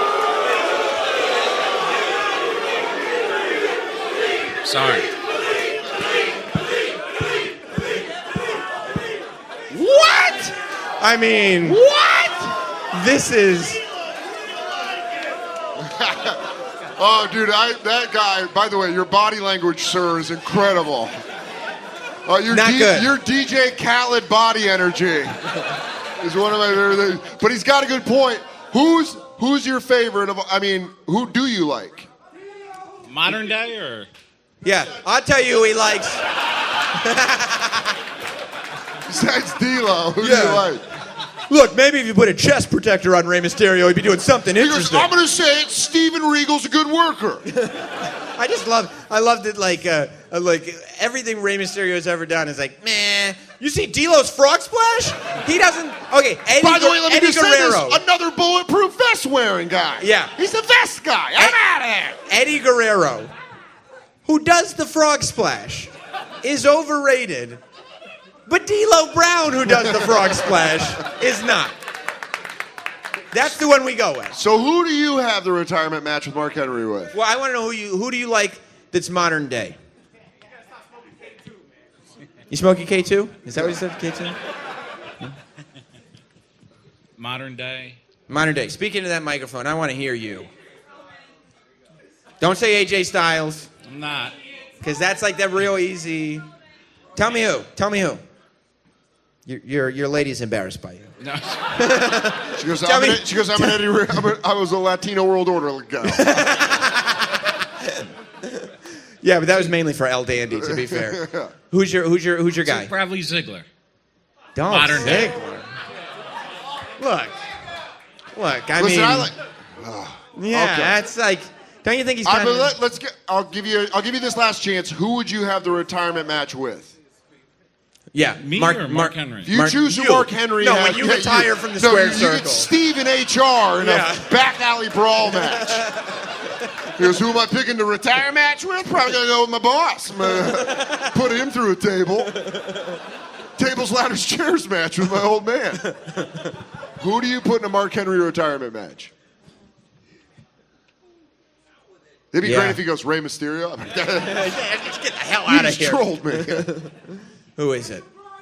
I would say probably Cena. Cena? Cena. Yeah. I'd say Cena. Cena. Cena's got. Don't you remember when he fake retired? I remember, but then he had a match with John Cena. I mean, it was Yeah, leading that's to not good. a blow-off with John Cena. Like, you're not like, hey, remember when I fake retired and I slammed John Cena? Well, we're finally going to have the match. And John Cena would be like, no, we had a match 3 weeks after that. He goes, this is for realsy this time. Yeah, because now I'm actually retiring. I don't know. Yeah, no, I'm not with that. I'm still on my Rey Mysterio match. Yeah. I'm saying I think that. most people are. Thanks, Sam. Yeah, I think. Daniel Bryant, that's another neck injury. Yeah, wow. Concussions. Concussions. I like that we're getting Ray with a helmet instead of a mask. And you're all, yeah, let's do it. That's a great idea. But I love that it was like his physician was in the crowd. He goes, his knee isn't really what it used to be. I know Ray, close personal friends. He limps when he walks. So. What are you most looking forward to? But and then I was going in my mind, I was thinking about titles, and I was like, it has been said here at my live wrestling podcast. It's the first time I've done the full podcast live, and it's this big event, and it's now been put on the record that D'Lo Brown was a better European champion than Eddie Guerrero was. They had the same title. I don't agree with that at all. D'Lo's better. Look, D'Lo's great. Yeah. But not like great, like, oh, he is amazing. Yeah. You know, he's just... Huh? Because he just said why? Because he's just black. All right, Yes. yeah, let's get some social issues involved. Why isn't Gold Dust in the mix, huh? It's a lie. He was born that way. That's right. I'm a racist who prefers Guerrero. Sam's one of those fringe racists. Yeah. So, what match... This is going to What sound are you weird. looking forward to most this year at SummerSlam? It's obviously, I think both title matches are going to be fun, but I think it's just because it happened this week on Raw. I'm really excited for Rollins, Ambrose, Sheamus, Cesaro, and no one else is. And I'm excited about it, and I don't care if you don't like it. You know what? They're pretending that they're not excited because they're like, oh, we're like, we're not. We kind of knew this was coming. Yeah, we saw it. Goody. We saw it. But when it is amazing when you watch something in front of a Boston crowd. Yeah. Right? And it's like the crowd reacts exactly how they're supposed to. Yeah. That never happens anymore. When they're like, will he or won't he? And we're like, I really hope he does. Oh, he didn't. Oh, please do. Oh, he didn't. Because I was sitting at home going, I was sitting at home, and the first time that they went, this stinks. When he wouldn't do it, I go, this stinks. And they started fighting. I go, they're going to fight. And then Sheamus and Cesaro came down. And I was like, all right. Right. And then it got fun, and I was like, oh, it's like that up and down thing. Right. It's like my friends that come over and watch pay-per-views with me and criticize when people kick out at the 2 count. Yeah. Like, oh, they do that a lot. Then by the 3rd time, they're like, ah! That's why I'm still a fan of wrestling, because I was still like, get together and tag up! And then it happened, I was like, ah! You can start so cynical at the beginning of an angle, and then when it actually goes through, you're like, I'm excited for this now. As mad as he was about Jake the Snake Roberts ruining his wedding reception, do you think the Macho Man would be able to wrestle Jake the Snake Roberts while he had a boner? Oh, yeah. You go, yeah, I'm going to have to stay away, Roberts. Yeah, it's a very real thing. Uh-huh. Yeah, sometimes I had to go to pants. Yeah, trunks were boning me up. Real hard. You think getting in... What's that? No, don't say Slim Jim. That'll stop the whole thing. You just stopped the whole thing. Not really. I mean... Yeah. I know it's not fun, is it? Live, like... If you're a real Macho Man, a fan, you're upset about the whole Slim Jim thing. Right. Because that was like your favorite band going public. Like everyone knew about it. Like, I like that Slim Jim. You're like, it's way better than that. Yeah. It's better when he's all jacked up on blow talking about old song lyrics. I don't want to see him shill dried beef. No. I want to see him throw creamer at Meechie Okerlund's I want him to keep pulling out creamers out of nowhere. Yeah. But where the hell did he get that broom? How does he have such good uncle magic? Yeah. He's like, oh, what's that?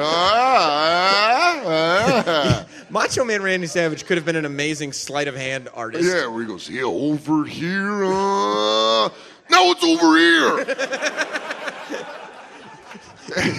Is this your bill? Yeah, he goes, now, you told me your number. Uh-huh. You have not seen the card. Yeah, right? Turn around. Was this your card? No. Damn it. Macho's bad at magic. He's not good. He's not. Yeah. You got wandering eyes. Yeah. You watched me. Uh-huh. Problem is, he's doing magic, but somebody in the audience is looking at Elizabeth, and he's been completely distracted from his trick. Yeah. He goes, Now check behind your ear. Yeah, hold on. What are you looking at? Stop looking at my... He did treat her like a magician's assistant. Yeah. Did Macho Man want to be a magician? Was he telling us something? The top hats, the clothes? The cape. The cape? Wow. I think we got to something here. Yeah. And when he didn't have an assistant, he had the little macho midget with him. That's definitely a magician. That definitely is all of his angles mostly magician stuff. No, I'm smaller. Yeah. Normal size, tiny size. Wow, he was a magician the whole time. There really is. I'm going to go back and watch matches now. So the Macho Man is the magic man. Abracadabra! You can hear him saying it. Yeah, Steamboat. Yeah. Yeah. Hocus pocus. Yeah. Open sesame. It all makes sense. Magic terms and Macho Man voice works. Absolutely.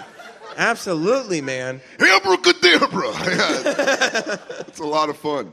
Well, listen, Dan, you got a lot to do tonight yourself. Yeah, I got to go tell jokes to drunk businessmen. Yeah.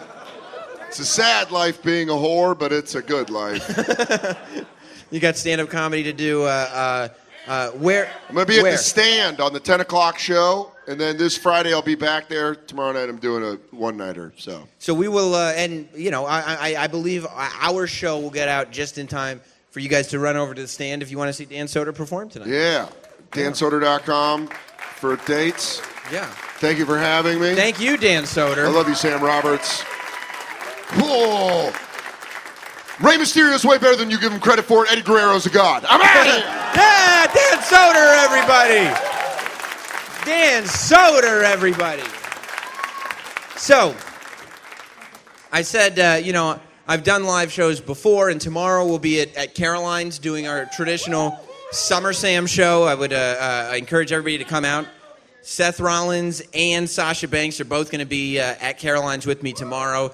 That's our traditional yearly interview Q&A show. Why are you your hand? All right, so I'll email you tonight. I've been doing a show. Like, I got 100 things going on. Like, I understand that, like, emailing you should be a big priority, but I was putting this together. Okay? Has everybody been enjoying the show so far? I mean, goddamn, I haven't gotten an email yet. You'll get your email. You'll get your email. But that's tomorrow. Tonight, as I said, it's a full Sam Roberts wrestling podcast.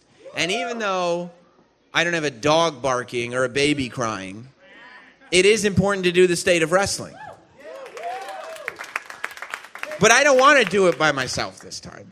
And I don't think it's a true classic state of wrestling without our next guest, Katie Linendoll.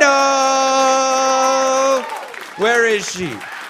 There she is, everybody. It's Katie. In all her glory.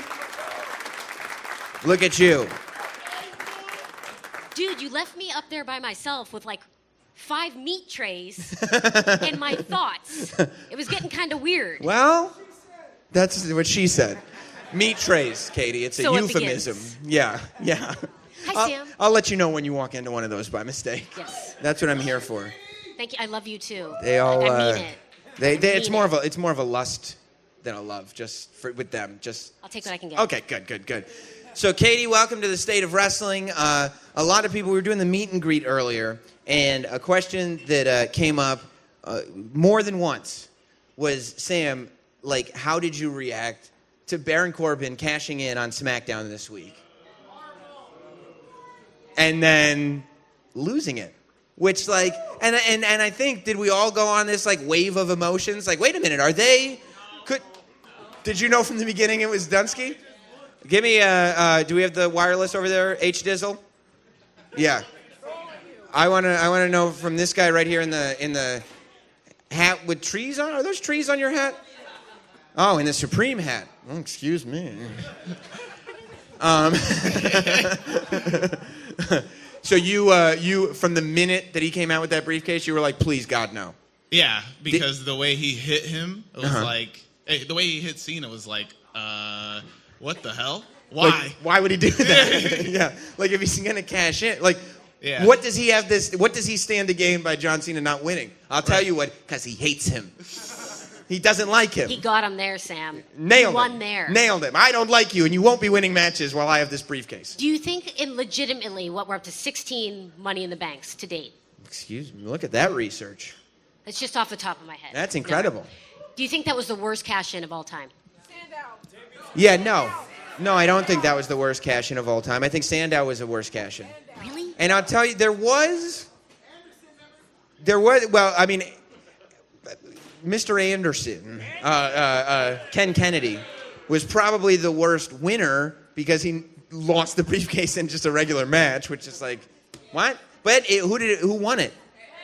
And who became like the most famous Money in the Bank guy of all time? Edge. So all's well that ends well. But yeah, the one thing that kept it from being like the worst thing that's ever happened was like, you go, okay, I see what's going on.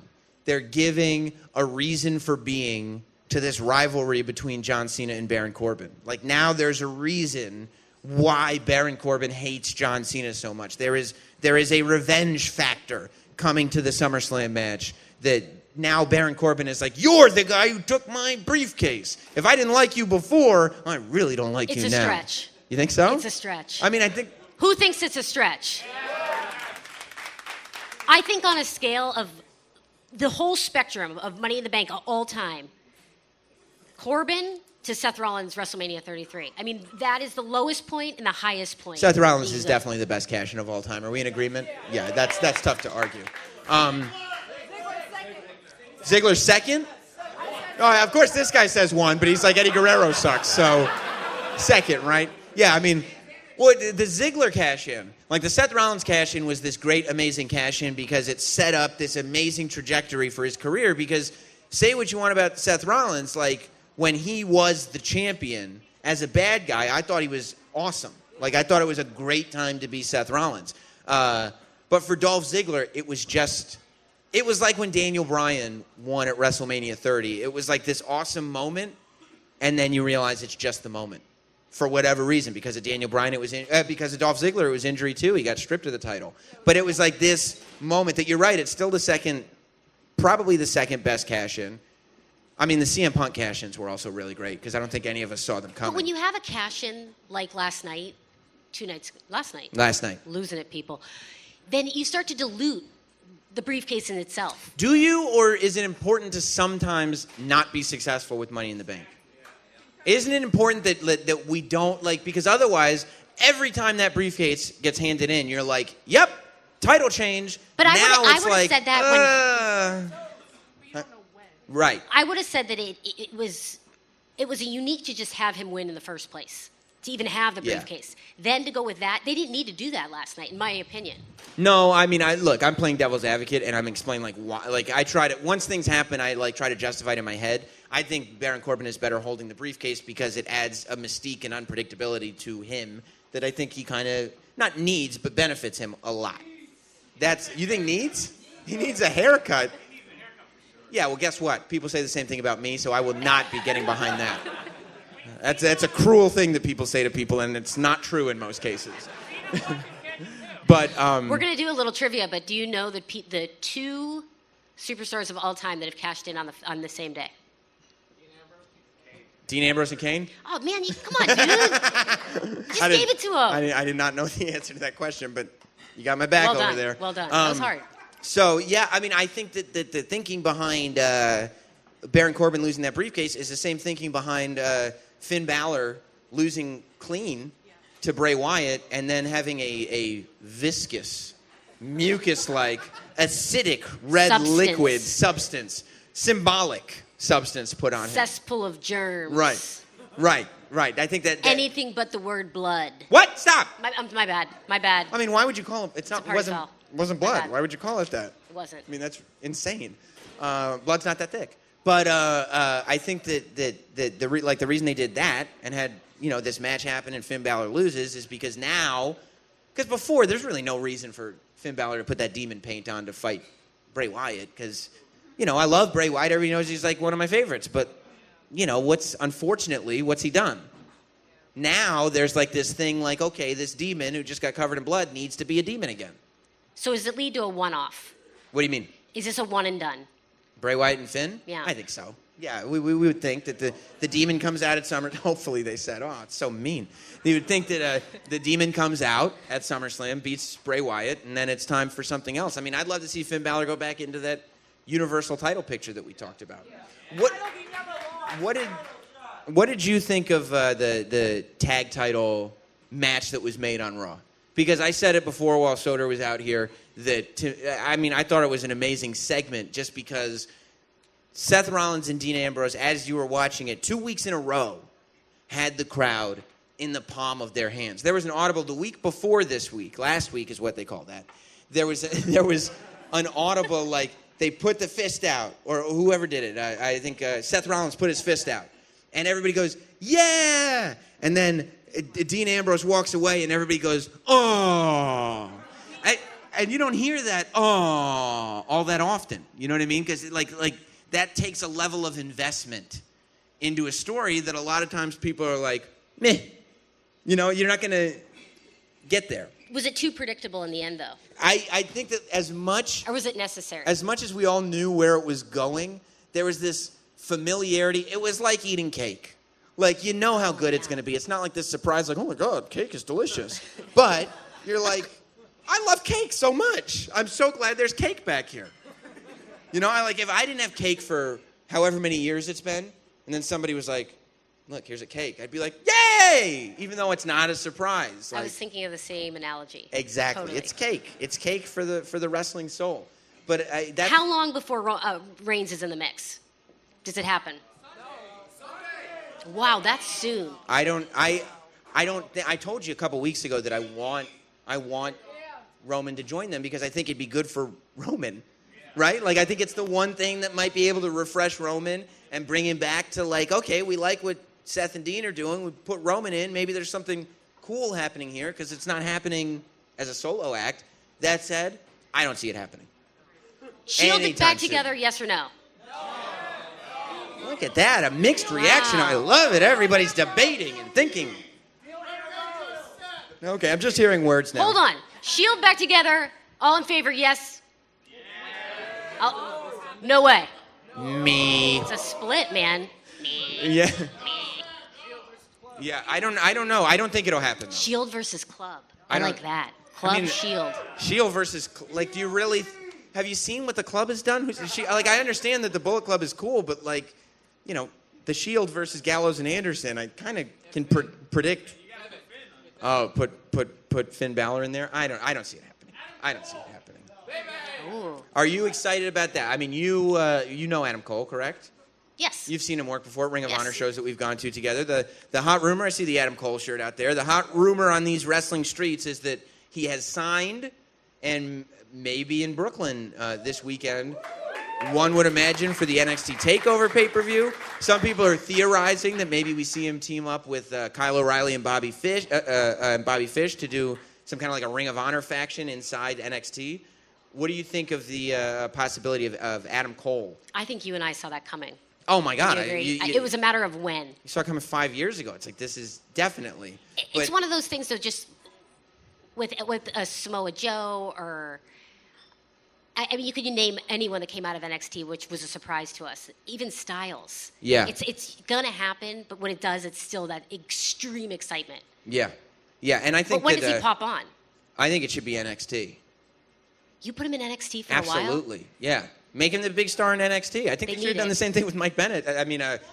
Mike Kanellis, to tell you the truth. You know, I think that could have done pretty well in NXT because it's this kind of weird, quirky gimmick. But on SmackDown, it's like... It fell a little flat. Yeah, it fell a little flat, unfortunately. What are you most excited about at SummerSlam? NXT. You're excited about TakeOver more than SummerSlam. Are you guys in agreement? Because there is a raging debate that NXT is not what it was. That's the debate that goes on. I think that NXT is on an upswing at the moment, personally. I don't think we'll ever get back to when you and I were on the road with NXT, and we went to some of the coolest shows in the middle of nowhere, Florida, in gyms where there might have been 20 people. Right. Those are my favorite shows. Right, but that was also when you had like the entire main event scene of Raw and SmackDown in NXT. Yes. So we're never going to get back to that. Amazing. and I realize that that's not a reality anymore. But I still think NXT is the closest to an indie kind of scene, even though it's changed so much. Yeah, but you're very right now for this weekend. What are you most excited about on the Takeover show? Oh man, yeah, Is Rude. it- I mean, is that's it all kind of an about- obvious. Yeah, or the Asuka match. I mean, they've done such a good job with Asuka in NXT. I would love to see Heyman. I've seen that kind of floated around. Paul Heyman in NXT? Asuka be the first Paul Heyman girl. Ooh. One guy goes, no. He's like the Eddie Guerrero guy. He's like, no. Yeah, I mean, I actually think that works because I love that Asuka kind of does some more bad guy-ish stuff. Like, she's way more arrogant and cocky than she used to be. But, like, to have a mouthpiece as well, which Paul Heyman would be, like, I think it'd be kind of amazing. That's perfect, and that's how you float her up to the roster. How do you feel like, what do you think of Jinder going into SummerSlam? Has he hindered Jinder? What does that mean? Wait, has he hindered himself? I'm excited. That's probably my favorite match on all of SummerSlam. Nakamura versus Jinder Mahal is your favorite match? Yeah. Yeah, okay. That's a hot take. That's a controversial opinion. And then Styles Owens. Why is, yeah, I think No-brainer. That's going with Shane as the referee, I think that's going to be awesome. It's going to be great. And I love that Shane McMahon's gotten hit in the face like week after week by both guys. That, like, now there's a whole story going on. It's great. Does that lead to a Shane Owens first, or does it lead to a Shane Styles? Does it matter? Both are going to be sick. I would Owens. think Owens, but probably not for a little. Maybe it's Survivor Series. Maybe. I mean, probably not for a little bit. It's not like they're gonna. Well, who knows? But yeah, I'm surprised though to hear that. What gets you so excited about the Nakamura Jinder Mahal match? I'm a Nakamura fan. No, I know. Have we all seen the YouTube video of Katie doing Nakamura's music? I mean, is it not amazing? We know she's a fan. She does an incredible job. But I'm also kind of excited about this boost of Jinder, just out of nowhere. Right. I like the non-hindrance of Jinderance? The non-hindrance of Jinderance. Yeah. Yes, correct. I'm into it. The Maharaja. Yeah, no, I like it. I tried. You got to roll I those tried. R's. I got Maharaja. Yeah. Yeah, thank you. Maharaja. That was pretty good, Okay, too. that was effort. I am also excited by, the Jinder getting the upswing, but unfortunately, like, I love the Singh brothers, though. Like, I love the Singh brothers. I love the whole act. I think it's great, but he can't. We've proven that he can't beat Randy Orton. He can't beat John Cena, and he got a roll-up win on Baron Corbin, and that's the title run of Jinder Mahal. You know what I mean? Like, if you really want to say, like, this isn't the same guy that lost every match on Raw, maybe he should win some matches as champion, that like a champion. I mean, I guess he beat Mojo Rawley that time, right? Yeah, but he hasn't done a lot to dominate as champion. the last few months have been so hot, though. You think they're going to deflate this quickly? No Jinder? way. No way. No. I think Jinder walks out as champion. Hey! Yeah. By the way, you all thought that Baron Corbin was cashing in at SummerSlam too, so let's all take a step back. No, I think Jinder will leave as champion. I think that they'll give Nakamura time to build before they put him in that spot. And I think, boo! Why would we want Nakamura to build? Boo! And I think that what do you say? Just give him the title. He's the man. And I think that they're still going to try to make the Jinder experiment work. And I don't think it's it's capable of working, but he's got to win stuff. He's got to win matches. I think that's the key. What stuck out for you? I thought this week's. Let's take a poll. This week, Raw or SmackDown? Which one was better? Raw, I think, was better. I think Raw, and that's a rarity, but I think Raw was better. I thought every segment was solid. I liked the end with. Did we see some of the guys wearing security outfits at the end of Raw this week? Yeah, so a couple of WrestlePro guys, Danny Moff sticking out there. Good thing they had all that security. Yeah. Thank goodness. No, I thought the closing segment was good. I actually some people didn't like it, but I liked the Finn Balor bloodbath, viscous red fluid acidic bath. I thought the opening segment was good. That was silly. Who said it? Well, yeah, I mean, it's wrestling. Agreed. Yes, it's wrestling's ridiculous. We all love it though. But I think you didn't like the bloodbath? No, not for me. Is it because of the other the the cultish stuff that Bray Yeah, Wyatt I'm not does? down with it. But No. it's not blood. It's acidic fluid.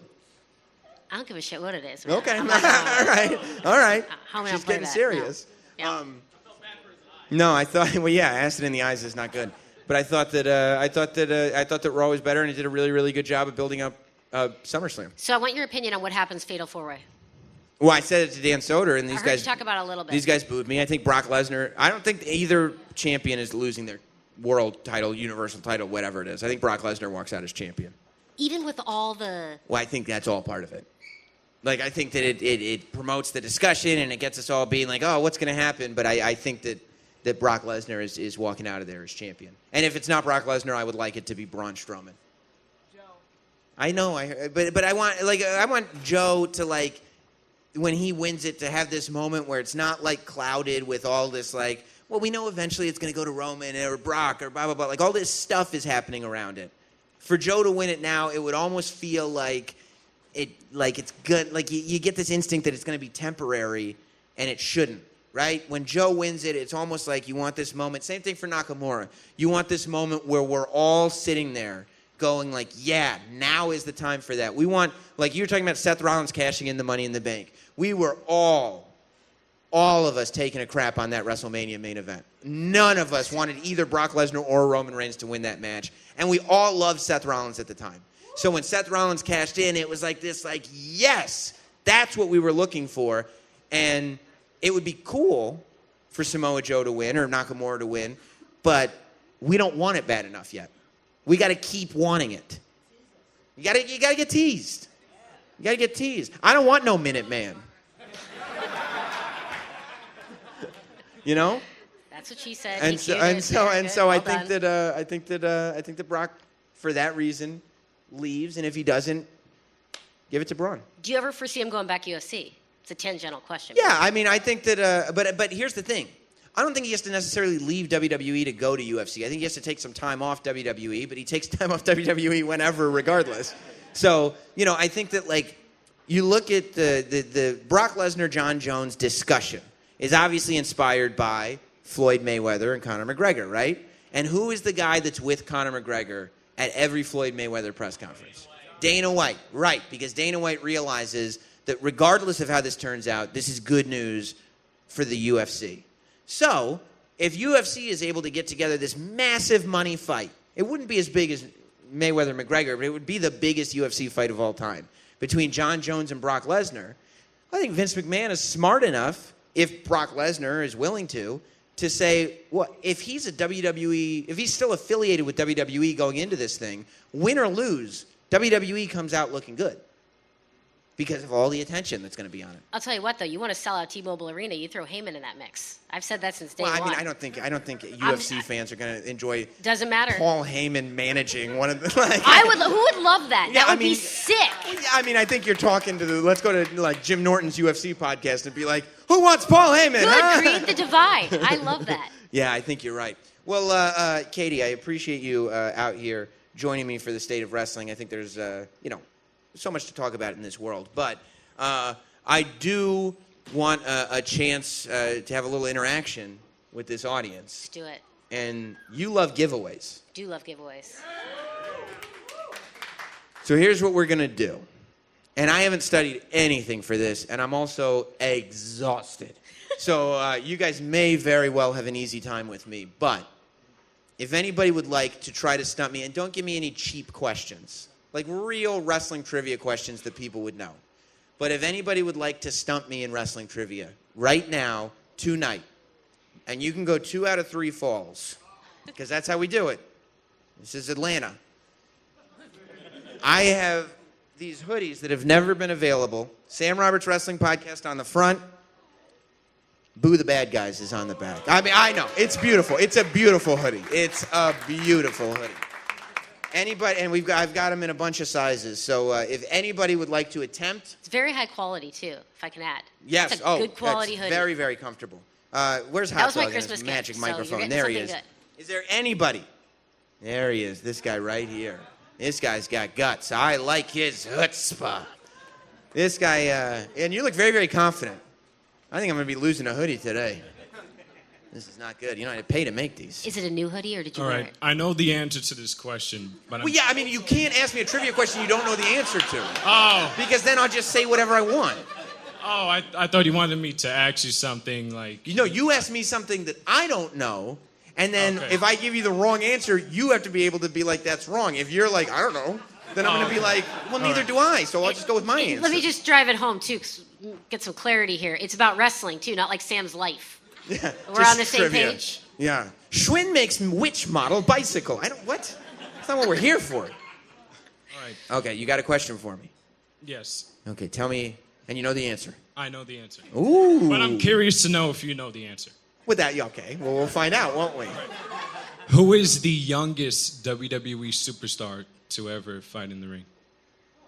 The youngest superstar to ever be in a WWE To ever make a ring. debut. And Talk it through, Sam. Okay. So are we talking about, obviously, we're talking about a name that we would recognize, not like some young, like, jobber guy that nobody's ever heard of, right? Not necessarily a jobber. I mean, he had a feud with John Cena. So... Right. Yeah, I'm dude, already getting hints. this isn't Guess Who, man. Okay, yeah, because I was about to say, and I might be right if I say Jeff Hardy, because he started when he was like 16 No. years old. Well, don't But let I didn't him say it. watch. But I didn't say it, which is why I'm not saying Jeff Hardy. Seriously, Sam, this is like a game of Guess Who. Did you ever play that? It's like, is she wearing a hat? Yeah. No, that was just like half the table there. How many of you guys think you know the No answer? more hints. A lot of people know the answer. Okay, and he had a feud with John Cena, and he's not Jeff Hardy. Okay. I don't think it's Zach Gowen. I don't think he ever had a feud with John Cena. Look at you. You figured out a poker face over there. No more hints, huh? I love it. Let's see. You know it, Paul? Of course you do. You still got another, 2 falls. You have no idea, right? I could take an educated guess. Can Kate... No. Hold No, on. I should take my guess, and then Katie takes her guess. That's what's fair. Youngest superstar to ever compete in a ring who had a feud with John Cena. I'm so... Well, technically, he gave... Now, I'm blanking right now, and I'm going to be mad at myself. It's straight WWE, obviously. I mean, I'll say... funny trick question. It's not. I'll say Randy Orton. It's not. I don't think it's not right. But what's your educated guess? You said you could take an educated guess. Yeah, well, I'm thinking it through, dude. Well, I don't have to talk out loud to I thought think that it when you through. said you could take an educated guess, you meant that you had a guess. Not that, like, oh, I better start thinking about this now. See, he threw me with the Cena thing. Yeah, me too. What's the answer? At the age of 19, it is Rene Dupree. Wow. All right. That was a good one. That was a good one. Can you go? That deserved a hoodie. Can you go one more? Do you have another question? You want to go 2 out of 3? I might just give you the hoodie. I might. Do you want to go? You're done. All right. You get what? That was strong. Yeah. I have to just take a mental note of who he is, and we'll get his size. You want to try? Okay. What? Hot dog. Mike, this gentleman right here. What's your name, sir? Ira. Yeah. Okay, can I ask you a very old school question? Like back, overall old school. I mean, you can go as far back as the 80s, but like, you know. He was just born if you then. start throwing Gorgeous George, Haystacks Calhoun nonsense at me, then no, you cannot do that. Okay, let me... Oh my God, he's got to come up with a new question now. He's like, I was going to ask him about that classic between Gorgeous George and Haystacks Calhoun. So You do got not this, have, man. Get another, just whatever comes to your mind. You no longer have a question? No, I have a question. Okay, what's your question? Right into that microphone. Eat it. Eat it. Okay, so what was the first title change ever in the history of WrestleMania? Okay. You got this. Let's see. I don't know. This is more complicated than it sounds. Title change in general? Like it could be any title. Or are you talking about WWF Championship? No, any title. Any title. I don't think any titles were changed at WrestleMania 1. There's a lot of mumbling, but I think they might also just be paying their bills. Well, the Intercontinental title changed at WrestleMania 3. I feel like that's going too far. Yeah. You're gonna skip over 2? Huh. You know 2 like the back of your hand, dude. Well, yeah, I know. Well, I mean, I know the main event. and I know that it was like a failed experiment in all 3 different cities, and there's a big cage match, and I know that there's a battle royal, and the refrigerator Perry was there. I know all kinds of stuff. If you knew half this much about Women? geography or women. Ira is the answer. WrestleMania 3 and the Intercontinental Championship. It won. Who- The Intercontinental title change had WrestleMania 1. What was the title change? I believe it was Tito Santana. If you can't tell me that match, you're not getting that hoodie. No, right? No dice. It was Tito Santana versus Executioner. That was not for the title, was it? No, it was the takedown. Boo! You have a question all the way back there? Okay. Yeah, you have to give him your shirt, sir. Oh, yeah. That's how this works around here. All right, hot dog. This kid looks confident. What's your name? Jake. I love that he tested that mic. He's like, let's get ready for this. All right, Jake. What major city Major city. had all 5 pay-per-views for the first time ever? In general? The first... I'll give you a hint. Yes. No. Yes. Yes. Oh, you tell these people to be quiet. Shut your mouths. What's the hint? The Yankees play there. No. They did count the King of the Ring as a major pay-per-view back then. So you're talking like 93 is when the King of the Ring was a major pay-per-view. Yes. So the King of the Ring has been in New York. It was in Long Island, but that wasn't until the Shane window spot in 2001 or so. Maybe 2002. 2001, yeah. So that's probably too late. I don't think they're having a WrestleMania in Ohio. They'd have a King of the Ring in Ohio, but I don't think WrestleMania would go to Ohio. For some reason, Ohio's... That rules out a lot right there. I mean... Huh? Well, he's going 2 out of 3 falls. I'll tell you that right now. He's getting arrogant back there. He's going 2 out of 3 falls. Was it Chicago or Illinois? Let me guess too. Yeah, the state Chicago. You're right about my geography Is that your skills. final answer? Katie, you guys. Little schmuck. Yeah. Let's kick his ass. Yeah. What do you? I'm gonna go with Minneapolis. Okay, so Minnesota. You know? Do you know the answer? Unknown person? You don't know, but it's not Minneapolis. Okay. What young man is the answer? In 2006, Boston, Massachusetts became the very first city to he hold did all say city. 5 major pay-per-views. Okay, that's fair. I did say city. He did say city. I like that. Let's give him a hand. Do you think you can go? Can you go 2 out of 3? Can you go 2 out of 3? You listen to me. Yes, I got a second question. Ooh, I love it. Little kid in a Goldberg shirt, really showing up primetime, huh? Man, oh man, who thought this was going to end up like My nameplate that? does say Devastator, so that's why. Oh, I really hope this is like, who? I would just give the question, sir. Thank you. Drive it I'll home, take man. your advice, ma'am. My second question is, Right. without leaving from the buyout of WCW, who has never left the company, the WWE company, from What? the major buyout of WCW? And Yeah, okay, so Yeah. you're saying like, How much did you have to drink? what contracted WCW personnel? okay, Who so this never- is a guy who came from WCW. Yes. From the buyout. From the buyout, was there until the end. Till Went now. to WWE. I Whose guess. brothers, sisters, cousins, roommates This is really, this is needed to refinance really a loan. tough. If I could just figure out who it could be. Is that your answer? No. You gotta answer it with verbal, dude. No, it's not my answer.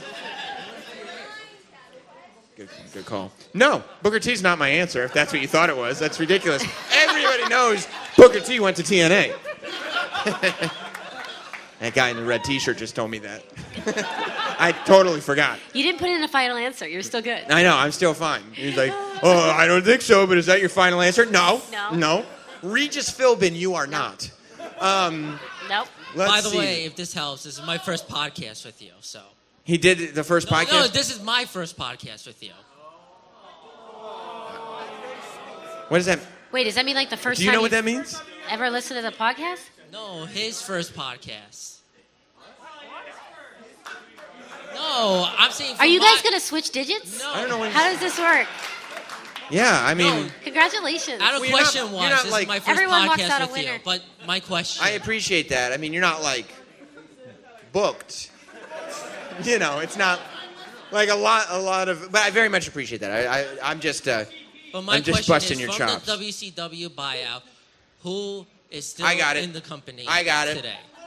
See that was smart, Sam. You built that extra time in there. No, I got it. It just Saw what you did there. because I started going through all the personnel, and then I started going through the list of people Katie Linendoll is friends with. Because Charles Robinson has been there the entire time. Lil Nate himself survived through Refgate. Boom. You see that, Villa? That was strong. That was strong. Chuck through and through. You want to go? You want to go for the third fall, or are you tapping out? You can get it. You can. Do you want to quit? If you want to get a question, if somebody wants to help Do you him want out, to quit? That's fine too. Do you want to quit? Do you want to quit? No, for real though. We're having a fun time with you. We're just messing around. Yeah. Go for 3. Yeah. You can get a question from somebody else if you want. These are good questions. I mean, it's me Can I versus get, the world right help? now. Okay, you're gonna help him out. Okay. SummerSlam 1994, Undertaker versus himself, pretty much. Full name status. Who is the full name of the real Underfaker? Well, that was Full name. Well, it depends on the area. It was at one point primetime Brian Lee. It was Chains from Disciples of Apocalypse. You know, that's his. I mean, that's his name. Is that not correct? Do I not give full credit for primetime Brian Lee? That's. I mean, I don't go to the DMV. Social I don't go to the security DMV number? with the guy. I just watch him on the TV. You know, but I mean, what's the last name? Harris? Is his name Brian Lee Harris? I don't even. I go to you in the hat with the beard like every single time. I'm like, you tell me. This guy right there is like my conscience. I'm like, is she onto something? And he's like, Brian Lee Harris. and she's like, no, nobody knows that shit. Like, move on. I'll give you another one. You want? Does anybody else want to help this young smart aleck? Okay, this guy. No, wait. Let him have it. He did the first 2 questions. Let him finish strong. What do you mean? I'm not trying to throw you under the bus. But I got the don't mic now, though. No. Like, you still get credit for his question, is what I'm saying. Like, this kid is still playing. Is that okay with you? Yeah, that's fine. Okay, all right. All right. Hope this isn't for What like a is trip the to... one and only pay-per-view to have a Hell in a Cell and a TLC match and the year? A Hell in a Cell and a TLC match, and what was the... In the same night and the year. Hell in a Cell and a TLC match. So it's yeah, I got the year thing. So it's probably not Hell in a Cell or TLC, right? It would probably be... There's not that many TLC matches aside from the TLC pay-per-views. I don't know. Yeah, I might be blanking on this one. Do you guys... Is this an easy one, or... Look at this guy in the Villain Club shirt. Every single question he's been like, yeah, dude, it's an easy one. Is it? Am I going to kick myself after? Do you know? You don't know it, Katie. Educated guess? Yeah, if you Go want. ahead. I don't have. I mean, educated guess. I don't have an educated guess. Yeah, you do. You can put a guess out there. WrestleMania 5. The Mega Powers collide in a TLC Hell in a Cell. Wait, I'm sorry. Then I didn't understand the question. It's a pay-per-view where a TLC and a Hell in a Cell match happened on the same show. The same card. Same. I understand. They didn't do the same. There's I didn't no say show that. that's I didn't say lasted that. more than a year. Yeah, that's tough. No clue, right? Okay, what's the answer, guy? The answer is Unforgiven 2006. John Cena versus Edge for the TLC, and DX versus the McMahons and Big Show and Great Hell in a Cell. job. Great job. You know what? I might give you both of you guys hoodies. You guys both did great. You guys both did great. That's generous of you, Sam. Ladies and gentlemen, I want to give you all a big thank you for coming out and supporting the show tonight. Hopefully it's something. Is this something you'd like to see us do again?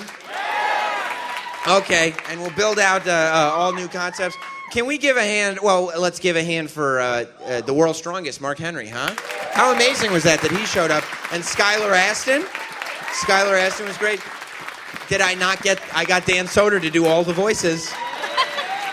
I got him to do all of them. And let's give a huge round of applause to a person who none of this would be the same without, Miss Emmy Award winning of Katie Dot Show, Katie Linendoll.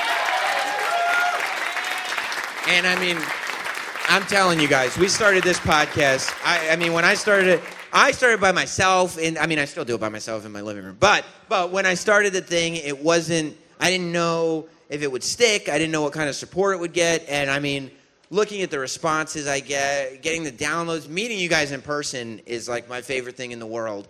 And I can't believe, I'm blown away always by the support that you guys have given the show. And I appreciate every good response. I appreciate every criticism. Every time I hear that the podcast affects anybody in any sort of way, it totally blows my mind. So thank you all for being such amazing fans. I hope to see a lot of you tomorrow. And can we give Sam an amazing round of applause? He put in so much work for this. All right. Ton of work. You don't have to applaud. Just buy a T-shirt on your way out, and we'll call it even. Thank you all very much. If you want a hoodie, and both of you, find Hot Dog, and we'll get your sizes, and we'll hook it up. The rest of you, thank you so much, and I'll see you all again soon. Thank you, everybody.